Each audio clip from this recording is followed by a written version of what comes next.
This is the D6 generation with your hosts, Craig Gallant. Wrong! If you're getting any compensation, it's not charity! Russ Wakeland. You put me on a boat with frickin' dragons attacking me and whatnot? Now we're talking. And Pat Lewis in the third chair. Eggs are liquid chickens. With contributions from Total Fangirl. Vampires do not sparkle. And our loyal listener. Are you crazy? That's like 400 hours of gamer nonsense. Welcome to another edition of Rapid Fire, the roundtable discussion of all things gaming, coming at the speed of a hopped-up proto-orc riding an angel's back through a quarantined futuristic sports arena. See what he did there? What? Today's edition is brought to you by all of our fine patrons over at Patreon, and that includes Ulrich Ilg, Alexander Dietrich, Jason Ledoux, Steve Cagneau, and many, many more. So go over to patreon.com and check it out today. I'm Geekly McNerdigan, your host. Today our panelists are Russ Mincer Wakeland and special guest Pat Chopper Lewis, cat wrangler and U.S. community manager for Mantic Games. Let's begin. Issue number 1. It is a near constant that gamers of a certain age range their beginning journey long ago and in the midst of time with an artifact known as the Red Box. This, of course, refers to one of the first offerings of the basic Dungeons & Dragons rule sets and opened the doors of fantasy and role-playing for a great many gamers throughout the ages. Question. The first offering of the basic Dungeons & Dragons rulebook was printed in 1977. What other game company published its own version of the same rule set that same year? Raptor and Sorcerer Russ. I should know this. I do not know. Planar Ranger Pat. I don't know that one either. Oh, that means, you're both wrong! In 1977, featuring a cover by John Blanche and internal art by somebody named Fangorn, Games Workshop printed their own version of the Dungeons & Dragons basic set. Who knew? Wow. Oh my gosh. Issue number 2. A community is a social unit of any size that shares common values. Although embodied or face-to-face communities are usually small, larger or more extended communities such as a national community, international community, and virtual community are also studied. Question. In the NBC sitcom Community, adult student Jeff Winger attends Greendale Community College after being suspended from what occupation for lying about his degree? Agent Ramen Voller's Russ. Lawyer. Britta Perry Pat. I would also go with lawyer. Curses to the both of you. As a lawyer, he was disbarred when his law firm learned that rather than actually having a bachelor's degree from Columbia, as he claimed, he actually had a certificate of education from the country of Columbia. I get it. I did that once. Issue number 3. One of the most fun aspects of creating a universe for gaming goodness is building up a false history with all the flair and panache that real history so seldom provides. However, much of the history we think we know, we don't know half so well. Question. Which of the following is an actual fact from history? A. Benjamin Franklin discovered electricity with a kite and a key. B. Vincent van Gogh sliced off his own ear as an homage to a prostitute. C. Christopher Columbus set sail in 1492 to prove that the earth was round. Or D. Roman Emperor Gaius Caligula made his beloved horse a senator. Sir James Ware Wakeland. I'm going with D. Sir John Lingard Lewis. I'm going with B. And that means I can say wrong to one of you and curse you, Wakeland, curse you to hell. Gaius Caligula really did declare his horse a senator. As for the rest, Ben Franklin thought electricity was a liquid, and there is no proof that he ever flew a kite to test the theory. It is now believed that Van Gogh actually lost his ear in a duel and made a deal with his former friend and mutilator to remain silent about it. The man went on to embellish the story with the prostitute detail to make his rival look even crazier than he really was. And of course, sailors for thousands of years had known that the world was round long before Columbus departed in his attempt to find a faster route to the East Indies. Issue number 4. Experience comprises knowledge of or skill of something or some event gained through involvement in or exposure to that thing or event.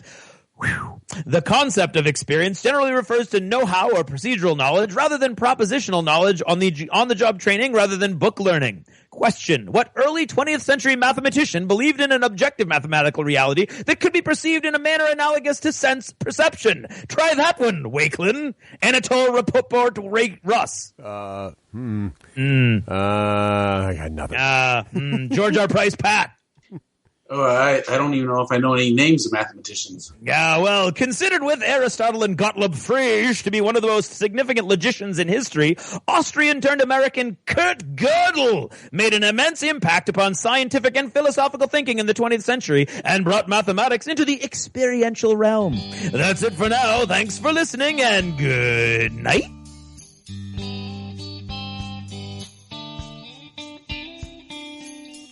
This episode of the D6 Generation is brought to you by Lone Wolf Development. Take your game to the next level. And by Conquistador Games, focusing on immersive and thematic games. More details at cqgames.com. And by Geek Nation Tours. Rise up and join the Geek Nation, touring the world at geeknationtours.com. And by Game Salute, publishing awesome tabletop games through the Powered by Game Salute program, supporting independent publishers, stores, and the industry at gamesalute.com. Hello! Hello! Hello. Hey, he's here! Hey, and welcome to episode 150.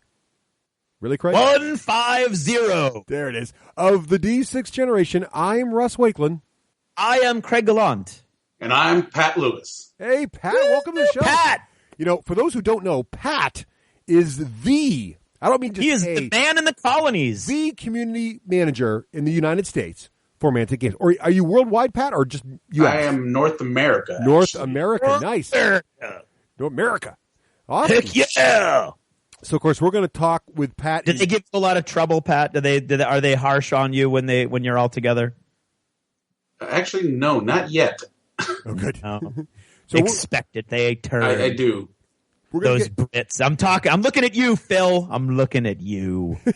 So we're going to talk with Pat in detail about what it's like to be a community manager, what he does there for Mantic, what's up with Mantic, what's the new hotness, what's the classic hotness, what's all the hotness in Mantic Games. Talking about all things Mantic. And then later, not that we've talked about Deadzone enough, because, oh no, we haven't. Oh, We such thing. want to dive in brutal detail. Yes. Into the Deadzone campaign system. Visceral detail. Yes, visceral. We want to get into the guts and rip into it. The guts. Right inside there. Yeah, just beyond the intestines. That's what we're talking about. Okay, so anyway, before we get to all that, though. Yes. Pat, you and the guys at Mantic have been kind enough to offer us some stuff for prizes here. Definitely, yes. With this new contest, I guess, we can offer up a free ruin sprue to the winners. Yes, sweet. So these are These are awesome, people. These are brand new. They'll just I've been have been talking released. about them for about 4 episodes now. Yeah, these are brandy new sprues that are out for making your Deadzone terrain look a little ruined and battle damage, which is just But it's awesome. good for any sci-fi game. Really Yes, is. definitely. Any table that uses any kind of terrain, this stuff is great for. 101 uses. Now, you want this free because it's awesome, and getting things awesome that are free are even awesomer, which is a word. Look it up. It is now. Yes. So here's what you got to do to enter this contest. What you want to do is email your entries, and we're looking for audio entries here. So Yes, back to the creative aspect. bite or clip of your favorite Deadzone battle cry. Deadzone inspired or Deadzone specific. Yes, death cry / battle cry, either one. Yep. You know, the sound of victory or the agony of defeat, either is acceptable. Mm-hmm. It just needs to be themed in a Deadzone sort of way. Yes. Right. You've had your haiku. Right. Now it's time to get back to work. Time to get real, right, Pat? Yep. Yes, sir. So what we're going to take all those entries. We'll collect them over the course of 2 episodes, like all of our contests, and then we will play them back for folks in the air to have fun with them. And then we and maybe Pat will help us judge maybe a couple of the entries there for us as well. So Definitely. Most definitely. Awesome. So that's great. So thank you, Pat, so much for that's a real hot awesome. prize. That's fantastic. Sweet. Remember, Our pleasure. Awesome. Thank you. Our contest at the D6generation.com. That's what you want to do. Yes. And remember, we're using teacher rules. If you send it to the wrong email, it doesn't count. That's right. Got to follow the rules to play the game. That's right.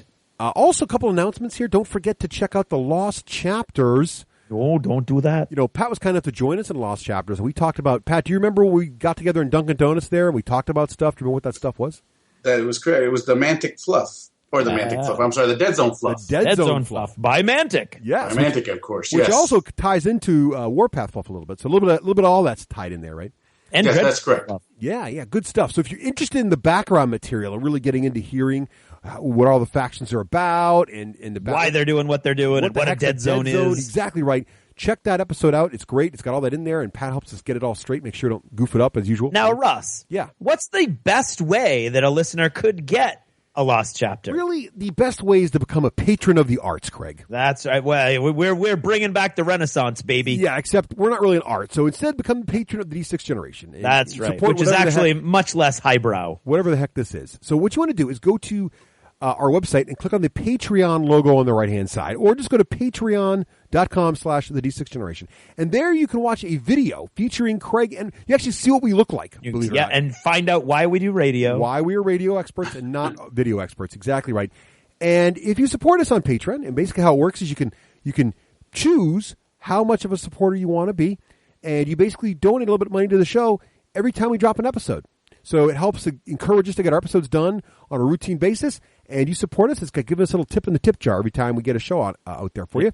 Exactly. And by doing so, you get different levels you can choose, and we have different levels of rewards, essentially, and one of those levels are, of course, the Lost Chapters. Indeed. All the way up to get a special game to play with us at Gen Con with a special session just for you. Exactly right, which is already past by the time you hear this, but still. Yeah, by the time you hear this, it's already too late. That's how that We've works. got some really cool plans. Right. We also do Skype calls with certain levels of Patreon supporters and all that kind of great stuff. Good times. That's right. So yeah. And we want to thank you all. We do. Because you keep smashing every goal we set you. Yep. So we wanted to set 100 Patreon patrons. Boom, went through that. Wanted to break 300. Boom, you broke through that. So let's go on to that next one and make Russ do more technical stuff. Yeah, now I got it. Getting close to having to create a live chat room while we record Achievements of Gaming, so you guys can listen live to us recording Achievements of Gaming and type little messages to us like, I can't believe Russ hasn't finished painting his Descent stuff yet, or anything you want to say. Right. Put it right in there.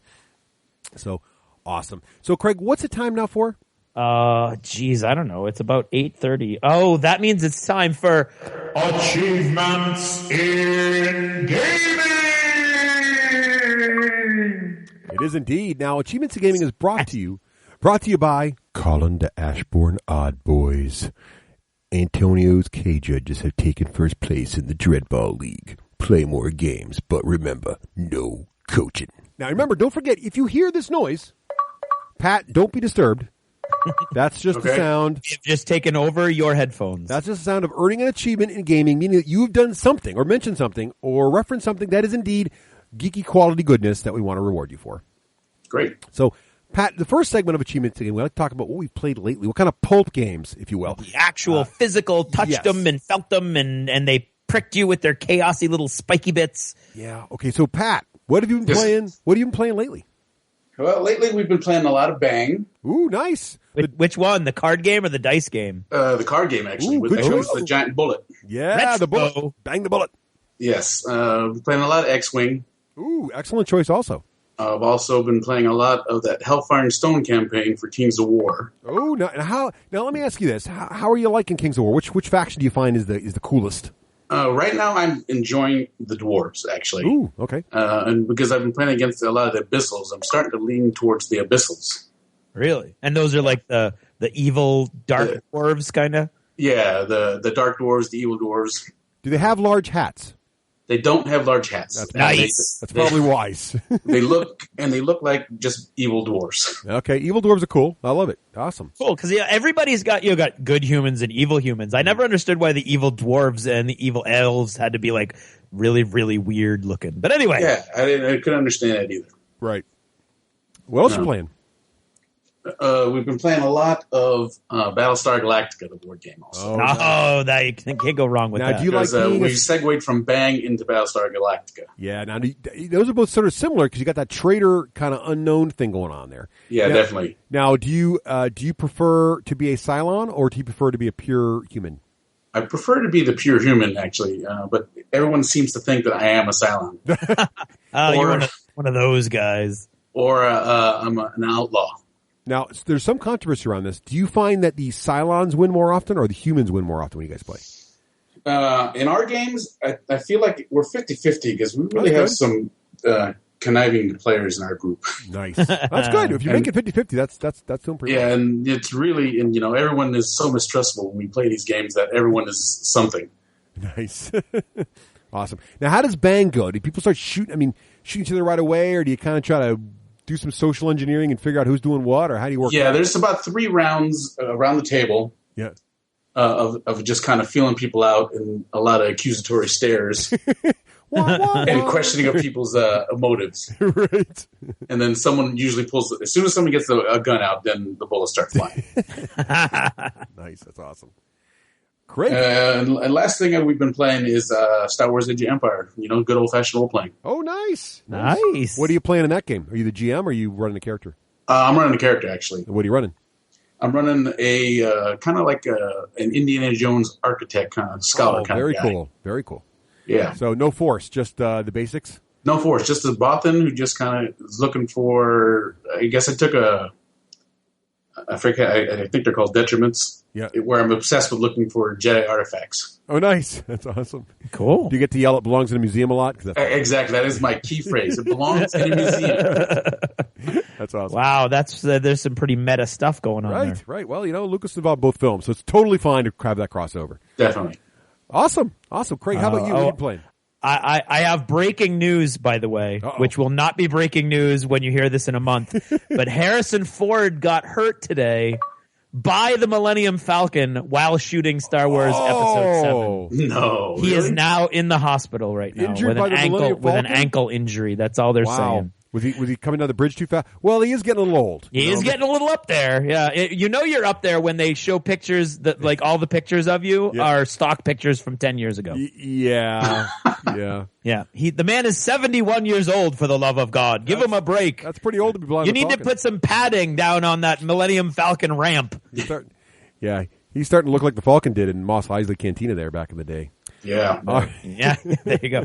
Okay, anyway, gotta wear accounts, kid. I have had quite the last few weeks, to be honest. All right. Firstly, it was national testing time again, and in high schools around the world, or maybe just in America.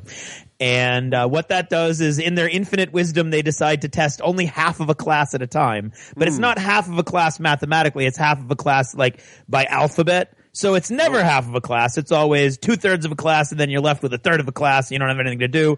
So I had nothing to do, and I just happened to have all my filler games in my trunk. And I was like, wow, there's only 7 of you. Yeah. And what happened? And that happened in every class several days in 1 week. And so what ended up happening was I played Hex Hex with some of my students. Nice. They loved Hex Hex. They thought it was awesome.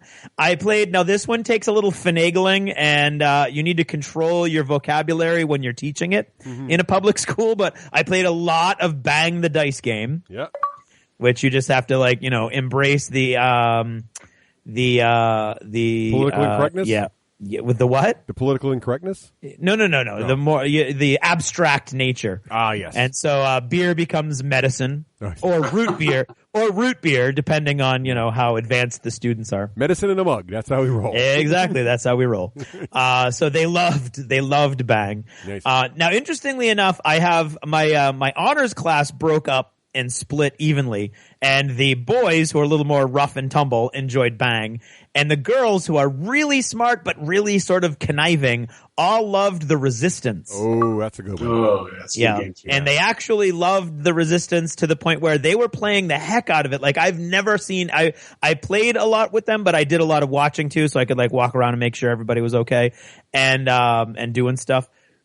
And we had a field day that was supposed to be like an all-day field day event, and it rained. And I had the games because of that, so that became my all-day game day. And I had students from all over the school coming into my classroom, and I was running all these games at once. So that was pretty cool. They were playing the Resistance like I've never seen it played. And the Resistance and the agents were splitting it evenly. It wasn't an easy agent win every time, which was really cool. And Perudo even made it out a couple times. So that was a very, very, very cool couple of days there. The Lojog, the League of Just Ordinary Gentlemen, which is made up of myself and the 3 non-related to me men who were in my wedding party. And someday Russ is going to come over, despite the fact that it happens on a weekend and his family schedule locks down his weekends. But someday he's going to come over. We've been getting together a lot lately. Oh, not Joe, because Joe's life is not his own. But I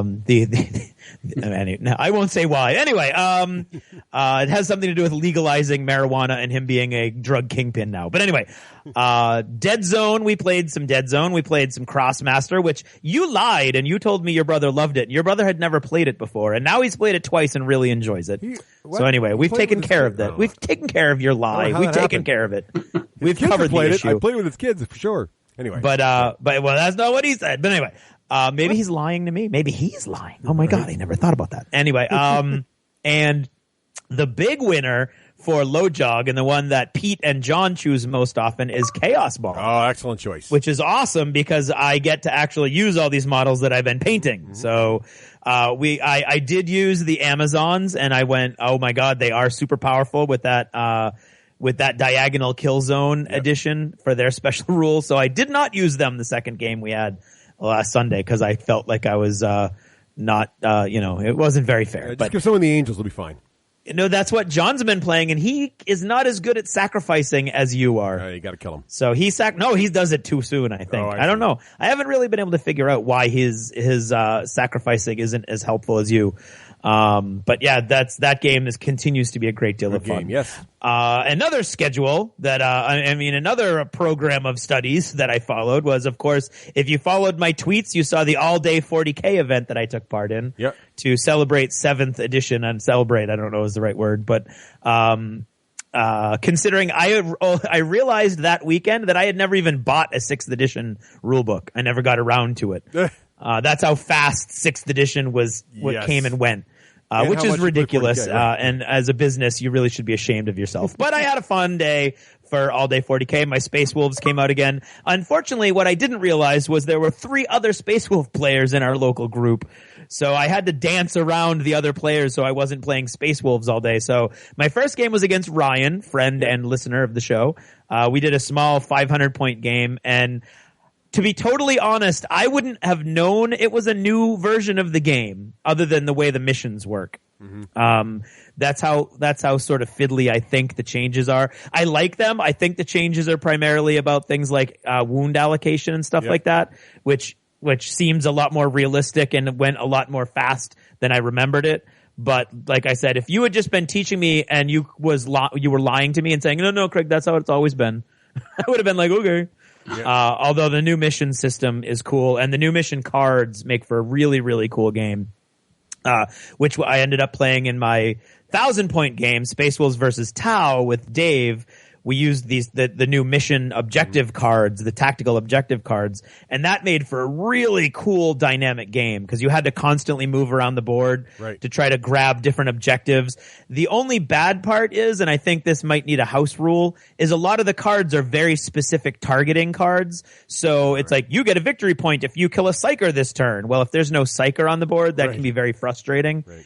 And I had a round where I had 3 cards. You get the number of cards equal to the turn it is. Mm-hmm. So like on turn 3, you've got 3 cards. I had like an airplane. He doesn't have one of those. A psyker. He didn't have one of those. And one other thing that he didn't have. And I was like, well, that's just swell. Oh, it was a vehicle, and he didn't have any vehicles. I had taken down the only vehicle earlier in the game.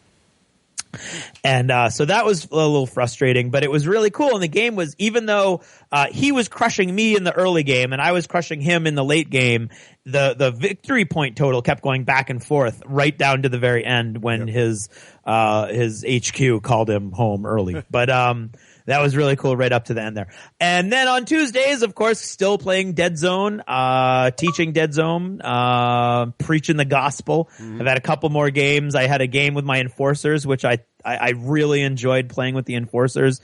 And then I had a game where I played Plague against Rebels to teach Nerd Herders Ian. Oh, and I should also mention that was Nerd Herders Dave, who played the Tau, and it was Nerd Herders Matt, who was the rules guru for the day at 40K. But anyway, I played Ian playing my Rebs. And I'm not so good with the plague. So there's Really? that. Right. No. Firefly, we played Firefly with the brand new expansion with the new ships, and that was awesome. That was great. Yes, it was. How is that really? I saw that in the store. Really good. It's so cool, and every expansion so far has just upped the ante on how cool the game is and how well it adheres to the fluff and the universe that you're playing in. So I don't know what they're going to do next, but I would never have thought of this last expansion where you're bounty hunters looking for the crew either or other characters from the show. So is that the 2 extra ships? I can just sell every brown coat listening to the sound of my voice on the expansion with 2 words. Yeah. Jubal Early. That's right. Oh, I thought that's what I saw on the back of the ship. All you need to know. That's all you need to know. He's in there with a sculpt of his ship. Enough said. Oh, spectacular. All right. Everything else is just gravy in that box. Just tell me. It absolutely is. And it's great gravy. It's nice, awesome sauce gravy, but it's gravy. I'll be heading to the game store tomorrow. That's what I'm saying. There you go. And that game is, and the new missions were cool. We played one of the new missions. And it didn't take forever. It was, we were teaching. We wanted to have a good game where like everybody knew what was going on. And then of course the game group is constantly morphing at night. And we ended up with 1 or 2 people who had never played before. And it still worked great. And it still worked great. We were still done with the whole game in less than 2 hours. Even with the new mechanics. With the new mechanics and teaching and everything. Yeah. So I think they really hit the nail on the head with that whole expansion. It was a blast. And finally, the new game that I think is going to be sweeping the gaming group by storm or annoying other people while they're playing, depending on where you are in the room. And that would be Luchador! Mexican wrestling dice. Yep. Which is, of course, it's so cool. It's by Backspindle Games, which of course is Irish, and right there, they're cool. And the game has been out for a little while, and they are currently, as we are speaking, kickstarting the 2nd edition, which unfortunately will be over long before you hear this. But you need to go and check it out because it is a fast game, takes 10 or 15 minutes tops to play a full round, even if you're playing a tag team round. So it's 4-player fun at a tag team level, and it is basically Luchador. It's the the Mexican masked wrestling, professional wrestling, right?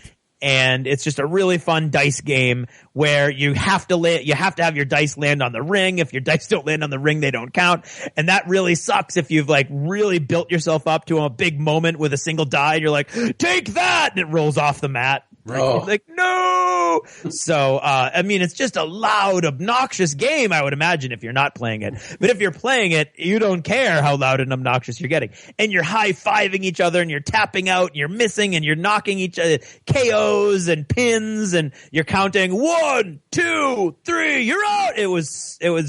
It's crazy that a 15-minute filler game was being played nonstop for 4 hours. Yep. That's craziness. I think you need to get the little Mexican wrestling masks to go with this game. I think you might need to do that. Well, there you go. You're all set. See, I'm ready. If you own a Mexican wrestling mask for any reason, this is a must-buy game. This is a must-buy game for you. If you happen to have one of those things, just go buy one. So, and it was crazy. While I was teaching the game and we were playing it, and there's no real teaching involved. It's literally watch one round and you know exactly how to do everything. Right. 4 people jumped on the Kickstarter while we were showing them the game. Yeah, that's how cool and how fun this game was. Yeah, pretty much.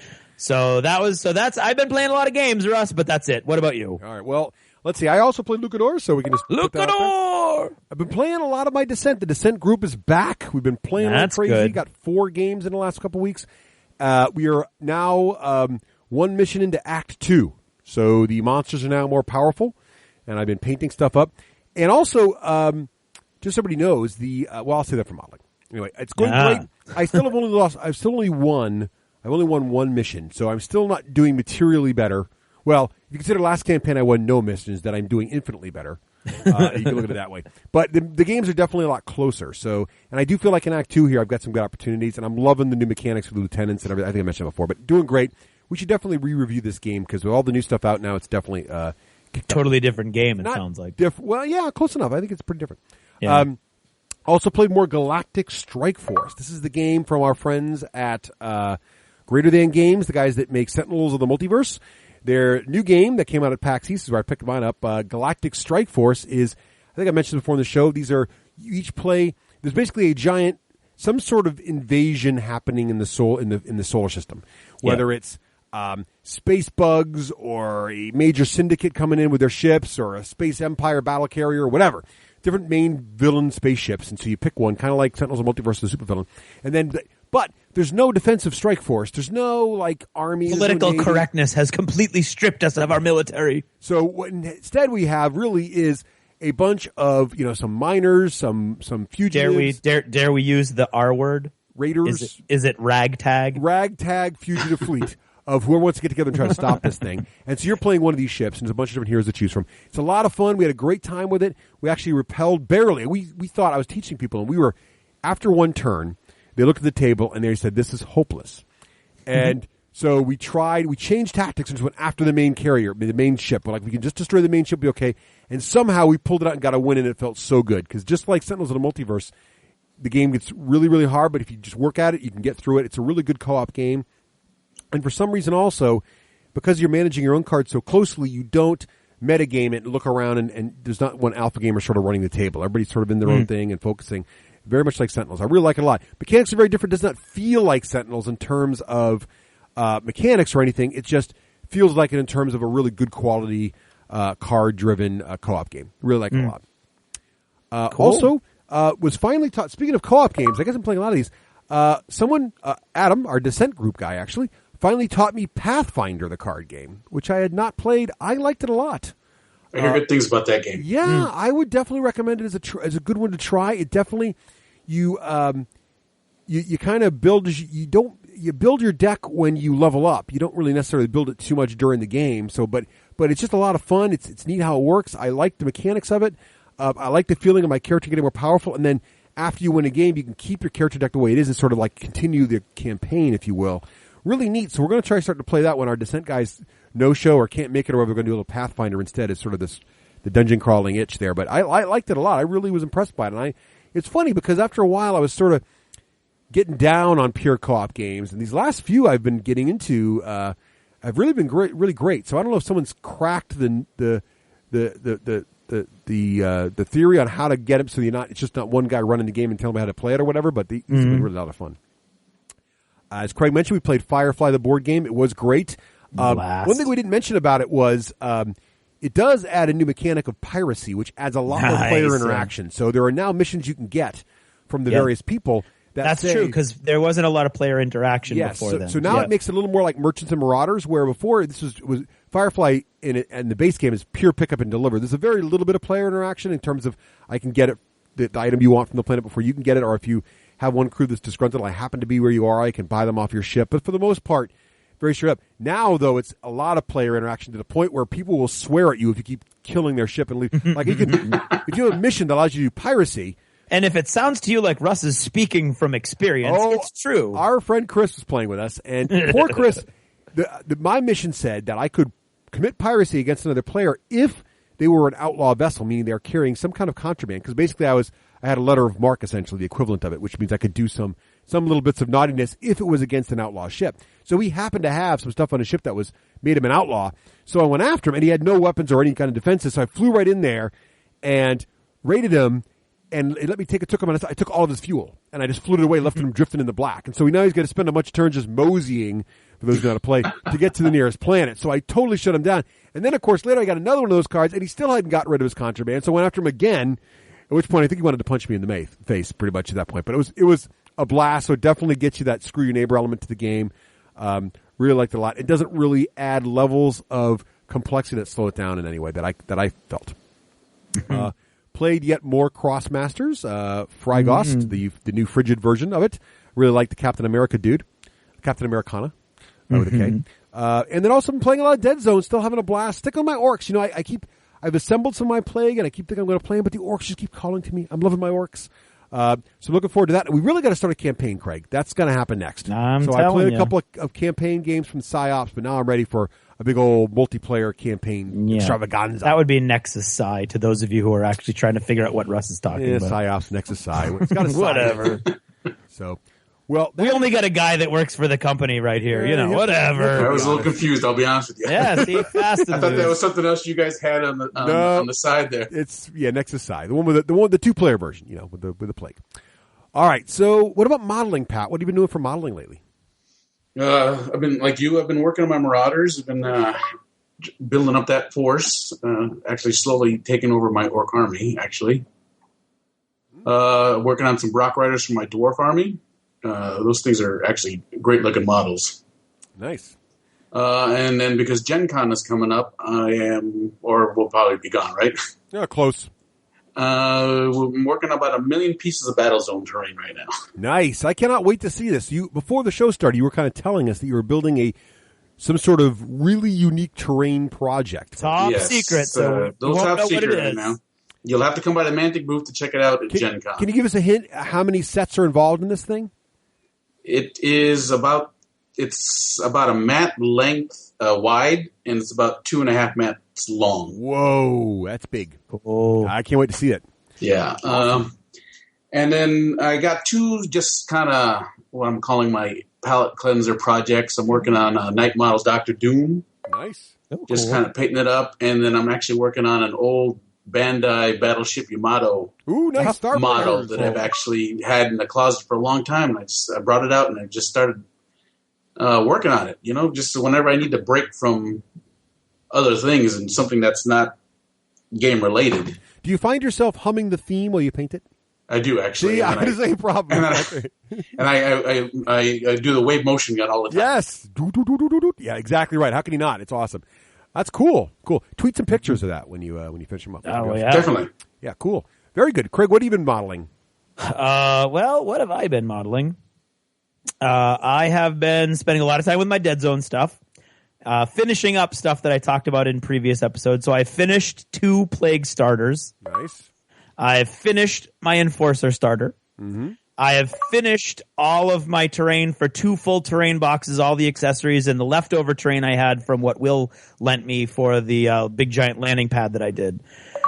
And they're all colored up, and they're all distressed, and they're all rusty looking. And I did them I did 3 by 1 3 actually, but one of them is more like a bridge, a 3 by 1 bridge. Mm-hmm. And then I did 2 by 1 sections, and then I did 5 single cube sections. And so I can put them in all kinds of different configurations. And now all I need is some ruins to make it work. So really super cool. Also finished all of my Sedition Wars terrain, except for the doors because I don't like the way they look just kind of hanging out on the board. But I'd finished all of my gross, gooey alien stuff. I finished all the tech stuff for the humans, so I can scatter that all over the board and make that look really cool as well.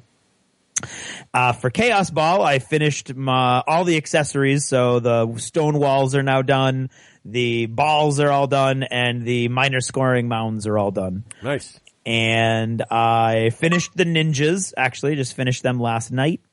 And I finished the Kickstarter exclusive Zora model. So Zora! So that gives me a whole bunch of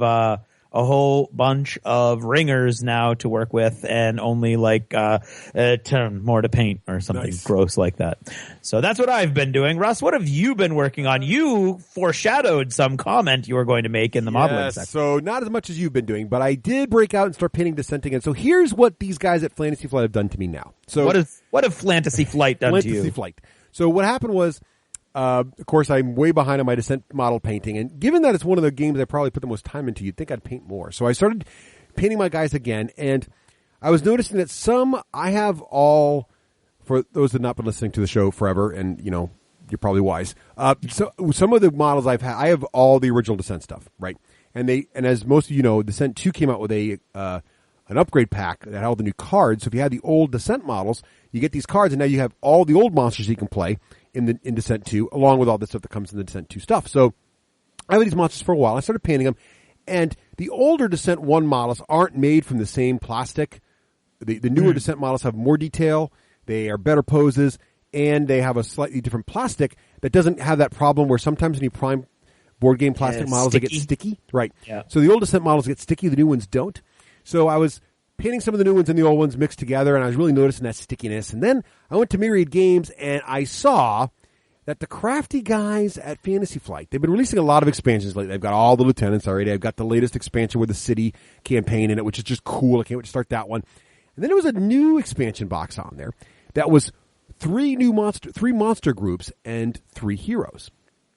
And it turns out these are a way for a new Descent 2 player, to get some of the Descent 1 monsters and heroes for their game. Because before, if you got the upgrade pack, you still have to find the models for it. So now what you can do is you can buy these expansions. The first one was out.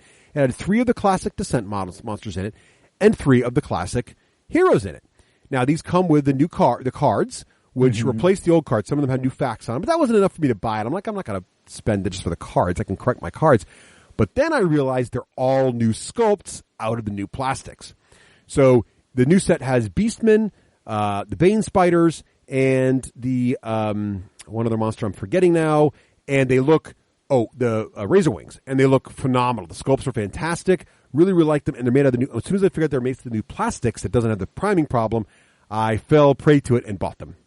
So I am now slowly replacing my old sculpts with the new ones as they release them. They've only released one set so far, and if you're curious to how the sculpts look, check out our Facebook page or our Twitter feed. I tweeted pictures of the old models and the new models side by side, unpainted, so you can see the differences.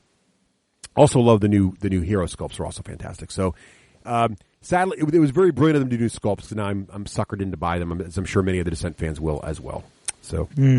That is my modeling. What about other stuff? So geeky goodness like geeky television shows, geeky books, movies. Pat, what have you been doing on the Geek First there? As far as other geek stuff, I've been watching that Will Wheaton project. What do you think? I'm on the fence with it. It makes me laugh, but I don't know the longevity on how that's going to keep me laughing. Now, what is it? It's kind of like a nerd talk soup / Tosh.0 kind of a thing. Huh. He covers almost everything nerdy, and adds little commentary on the side. It's all green screen. How many times has he mentioned us? I've only seen 2 Enough said. I don't care for the man myself. But he seems to have a very fascination with John Malkovich's Blackbeard. Oh, well, I'll be mentioning that myself in a moment. Continue. TV, we're off the season now, so not too much to go, but, waiting for The Flash to come. Oh, yes, right. Because I really do enjoy Arrow. Yeah, I just got back into Arrow, and I have to say it's pretty good. I like the end. I just finished season 1. Love the end of that. Got into season 2. I've heard season 2 is fantastic, but the first couple episodes of season 2 have not drawn me in yet. Oh, it starts slow, but literally it does start slow. 3 or 4 in there, and you're like, oh my God, and then it never stops. I'm glad to hear that, because one episode where she, I don't want to spoil it for anyone, but one episode was kind of like, really? That was kind of lame, but it was only episode 2, so hopefully it gets stronger. Yeah, that, and again, I'm glad Agents of Marvel S.H.I.E.L.D. was picked up. Yeah, Agents of S.H.I.E.L.D., that was great. Yeah. Yep. So we have a big discussion, a big debate, Kree and Inhuman. Yep. Coming up. And then in books, I'm reading The Dwarves by Marcus Heights. Ooh. Now, how's that? It's really good, actually. I was a little leery because it doesn't portray the typical, we talked about this with Abyssal Dwarves, the typical evil dwarf, how they have distinct looks and you can tell them apart. Right. In this one, it's 5 clans of dwarves, and the third clan being the evil dwarf, but you can't tell who's, if he's from that clan or not. And a lot of those guys will infiltrate the other clans and try and get into high positions with the kings and lead them astray, kind of like Wormtongue. Mm-hmm. Yep. Mm-hmm. So it's actually a nice little take on dwarves that I like. Well, I just noticed it's on Audible. I'm adding it to my wish list now. Well, there you go. Yeah. Oh, very cool. That's the key point of that. I love about that book is that it just doesn't have that typical bad dwarf look to it. Nice. Cool. Awesome. Check that out. And video games, I've been playing on, actually, I hate Mindless Craft the World. Have you seen that thing yet? No. It's a typical sandbox game, but it's a side-scroller, and it's not, you basically control a group of dwarves, and then you have them, there's a tech tree you got to go through. Like but unlike other sandbox games, there's an actual goal. You have to actually find the recipes to build the portal part, so you go to the next world. Very cool. Yeah, I'm sensing a theme with your dwarves here, a little dwarven theme in all of your. Yeah, I don't know what's going on with that. It must be that damn Craft the World game. And yet you're not doing Forge Fathers in Deadzone. What's wrong with this picture? Because they're not out yet. Well, okay, fine, fine. You should, as a community manager, you should get these things early. I'm just saying. Well, I just teasing. I agree. Awesome. Well, that's great. Anything else? No, I think that's it. Great. Cool. How about you, Craig? Okay, well, I'm going to start right off the bat with the Audible. There you go. Let's talk a little bit about the Audible. And let's talk about Eric Summerer, who has been in the third chair. He has. It's time. We got to get him back in here. We need to. I miss him, and I'll tell you why. Yeah. A great friend of the show, Eric is, and of course all the folks over at the Dice Tower and everything. Yeah. Eric contacted us to tell us about, and when he was with us, he told us that he was narrating audiobooks and he had this cool opportunity. Well, he called upon us and said, hey, he's really particularly proud of this particular project that he did, and could we check it out? And it was book 2 in a series. Yes. He narrated the book Mark of Coban. The second book. A second book, and that is by who's that by? That is by someone who did not just pop up the minute I wrote about Mark of Coban, but Russ is going to get on that. His name is Stephen W. Bennett. So there you go, Stephen W. Bennett. Yes. And so I was like, oh yes, I love hearing people whose voices I know, and that'd be neat. And then of course we had to jump on the bandwagon first and get Coban. And I did not think you can't start with the second book of a series, no matter how you feel about someone. You just got to start with the first. You've got to. I need to know what's going on. Right. I need the exposition. I need the story. Exactly. And I didn't think at all about the fact that Eric had been hired to do the second book. What does that mean about the first? What that might have meant about the first book. Yes. And I am going to adhere very closely to our no hate policy. No hate. Great. And just say that the narration of book 1. You need to read the book. Here's the thing. Okay. Here's the thing. What's good about this, the best thing you can say about the difference between book 1 and book 2 is you can see how skilled a narrator Eric is. Yes. And how important a good narrator is to a book, even when the words are identical. That is absolutely true. So Eric does a phenomenal job. This other gentleman is just a very different style. I'm not convinced it's a gentleman. Or woman, whomever. This other no. person. I believe it. I honestly believe that it could very well be an AI. Well, it's Patrick Freed. I know, but it sounds like my GPS is reading a book to me. See, that might be a little hateful, Craig. No, that's not hateful. I was disappointed, and I have good things to say. The GPS is very good at doing some accents. It's true. I don't understand. Okay, please understand that part of my job as what I do for a living is to teach tone-deaf teenagers how to deliver dialogue realistically. Oh, yeah, because you do theater. Okay, right. So I deal with this on a regular basis. Okay, I had a student once, my favorite tone-deaf story is, because there are people who speak normally, but when they're reading, they are utterly tone-deaf to the way that a normal person would say the words. I had a character, I had a student, and his line was, he was trying to get an advance on his allowance or on his salary so he could go bet on dogs at the racetrack. And his boss said, "What, are you going to bet on an elephant?" And his line was, and I'm going to say it without any tone, "No, but it will probably run like an elephant." Okay? That's it. Now, clearly, the delivery for a normal human being would, "No, but with my luck, it'll probably run like an elephant." Okay? And this kid, I swear to God, for 5 days of rehearsing, 3 hours a day, went, "No, but with my luck, it'll probably run like an elephant." And so, so I'm there. I know it. And it could be that maybe if you're not as tone sensitive as I am, you can get through it. But honestly, if I had not had Eric's narration as a goal that I had to get to, that I wanted to get to, and that I needed to know this information, I would have stopped. And I did stop several times and almost bought the Kindle version and decided to just read it. Because it is honest to God, whether you're talking about mispronouncing words, like knowledge. How do you knowledge? Here, another one. Okay, the word again. does not actually rhyme with rain. Exactly. It does not. Oh, Okay, what just about throwing it out there. Novus? Right. Novus. And my favorite, which is a huge pet peeve of mine, Escape. And here's the thing. It's no hate. It's just extreme disappointment in the first narrator. That's all we're saying. Absolutely. And then, of course, so Russ and I both got through that. Yes. And now we're listening to Koban, the Mark of Koban. Oh, see.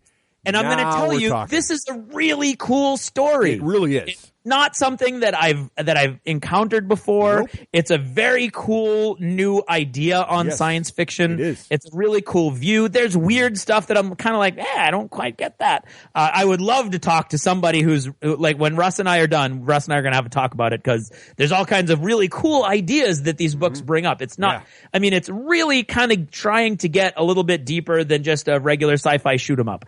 So yes, you know what we should do? We should have Eric back on and do a book club on this thing. That's what we should do. Would that be asking him to do a book club about his baby though? I don't know. No, we're just talking about the story. He didn't write the book. Okay, but anyway, so please do yourself a favor, and if you're not tone sensitive, by all means go ahead and do the audiobook. But if you are, please, for the love of all that is holy, read the first book and then get the second one on Audible so you can listen to Eric, because he is a phenomenal narrator who clearly has done some research ahead of time, so he knows what he's reading before he actually reads it. And does a fantastic job. And the story is actually really good. And the story is great. There really is. There's elements of it's really an alien first contact story in many ways, kind of in Ender's Game vein, but it's sort of different. And from a totally different point of view. Yeah, totally different point of view, totally different circumstances. Nothing the same except that it's first contact and how do you deal with that. And really, really, really interesting. Really well done. And really interesting exotic life on this one planet too. Really cool ideas. Yeah, that's my only thing is with the first book is that the getting to the planet, the Koban is the planet, and getting there takes way longer than it should. Yeah, that's true. Once you're on that planet, the whole thing just takes off and it's awesome. And in the second book, once you get to the part where the people start defending themselves, it gets really good. Yeah. Oh, yeah. Which is, almost immediately. So we're in power armor now, baby. It's all good. Exactly. That gets awesome. kind of cool. Yep. So there's that. And of course, Russ, if you wanted to get Mark of Koban for free, how would you go about doing that? Well, here's what you want to do. What you want to do is head on over to D6generation.com and click on the Audible link over there for Audible. And that will take you to Audible and give you the excellent D6G deal, which is you get a free Audible credit, which gives you any of the books on Audible pretty much for free. Get to keep it forever. Also gives you 30-day trial as an Audible member. And that's a great deal because even if you let your membership expire after the end of that and don't pay anything, you will get to keep that book for free. But second, and more importantly, any of the great Audible sales that occur for club members only during that 30-day window, you can take advantage of as if you're a paying member. And there are many great sales. You can get a lot of really good audiobooks that are normally $20, $30, $40 for, sometimes $5, $10, $15. And they're great books, not just like books you don't care about. And Mark of Koban's a great example. Both the Koban books, book they're 1, huge. 22 hours. Book 2, 22 hours. Dwarves that Pat just talked about, 22 hours. Lots of great entertainment for in the car, mowing the lawn, painting models, whatever. You don't want to paint some Forge Fathers. You want to be listening to Dwarves, apparently. All for one credit. Almost all for one credit. Exactly right. So head on over to the D6 Generation and click Audible link. Awesome. So what else am I doing? Well, Honor Harrington fans. Yes. You're going to pause the podcast in a moment and you're going to go do what I tell you to do. Oh, here we go. You must download, or not download. I don't even, what's it called? I have no idea. The word is still download. Is it download? Okay. You got to go download Tales of Honor. Yes. The spaceship combat game for your Android or your iPhone. Yes. Because it is awesome. It's very good. Yeah, it's really fun, and it's so true to the universe. You're in charge of, I think it's a frigate at the beginning, and you've got multiple different types of missiles, and it's one ship on one ship. It's not really super complicated. It's not it's a phone game, so it's not going to be like this big, huge deal. But you've got multiple missiles, you've got multiple components you can add to your ship. You're fighting these other ships that have all kinds of different capacities, so you got to try to figure out what their weaknesses and what their strengths are. I finally figured out how to run away, which is key. Oh, I didn't know you can run away. You can run away. There's a little, I don't even remember what the icon is, but it's on the upper left-hand corner. and you click on, it's a pause button. It's a pause icon. So you click on that and you can run away. And it warns you, like, if you flee now, you will not get your reward cargo pods if you win. Yes, but I won't and I'm like, okay, you don't understand. I just had some massive nukes blow right through my sidewalls and shatter my entire hull. I am not going to win this. Yeah, and if you die, you respawn, but you respawn damaged. And you've got to do fire. You've got to do damage control and put out the fires and repair all the damage. And so it's not like it just resets and it's like the battle never happened. So you really want to flee. It does encourage you to flee if you're better off fleeing. And it's awesome because it's free. Yep. You can buy stuff inside the game, but you don't have to. And what you're buying is basically things like you can speed up your repair time. You can speed up the time it takes to train your crew or to build components. It's just awesome. It's really, really cool. They've done a great job. And I played the prototype when I was at HonorCon in South Carolina. And I know that all the graphics are designed based upon the upcoming movie. Yep. So their whole goal is to get you familiar with the ships and stuff. So what you're seeing is the Manticoran ships are going to look like your ships. Right now I'm not fighting any peeps. I haven't seen any peeps yet. No spoilers. I don't know who the enemy is yet. Yeah, I don't know either. That you don't. It's called, the game that is subtitled "The Secret Fleet" for a reason, Russ. Right. Yes. I don't know either. Anyway, it's awesome. So right now you've got to pause the podcast and go get it because seriously, it's addictive, and you can roll your wedge. Oh, yeah, you can do. I mean, you can do pretty much everything. It's awesome. On the TV front, as Pat said, everything's winding down, so that's a little rough. Mm-hmm. But some channels have decided that they're going to kind of try to boost their summer viewing, and my favorite so far has got to be Crossbones with John Malkovich as Blackbeard in his latter years. Ooh, now what channel is this on? I don't know. It's NBC. Crossbones. There it is. I got to check that out. I've not seen that. I like pirate shows, so that's. Do you like John Malkovich? I do. Then John Malkovich as Blackbeard. All right, Crossbones. Off the bat, I've only seen the first 2 episodes, and the plot kicks the crap out of the plot of Black Sails. I have not seen Black Sails, but I've heard mixed reviews about it. Black Sails was awesome. I mean, you could tell they had a huge budget. It's really cool. They've got that edginess to it because it's on cable or premium cable. NBC doesn't have that edge to it, but it's got a much better storyline, in my opinion, much cooler dialogue, and John Malkovich. Yeah, John Malkovich. So that was awesome. I'm really enjoying that.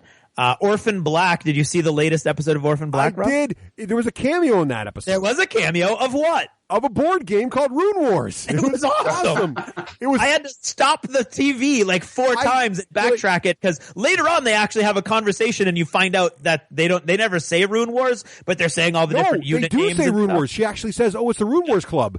And, oh, really? And as they pan, so it pans across the room, and so for those who don't follow the show, there's one of the women is a scientist, and so she's in her lab, and she comes back in later at night, and 4 of the lab assistants or whatever, they're playing a board, what's obviously a board game, and it pans over, and I'm thinking they're just going to pan over the game, and I can see these plastic miniatures. I'm like, man, that looks a lot like Rune Wars. I think I see mountains because I love I love Rune Wars, so I immediately recognized it as Rune Wars. But I'm like, but you figure it's just going to be a background thing.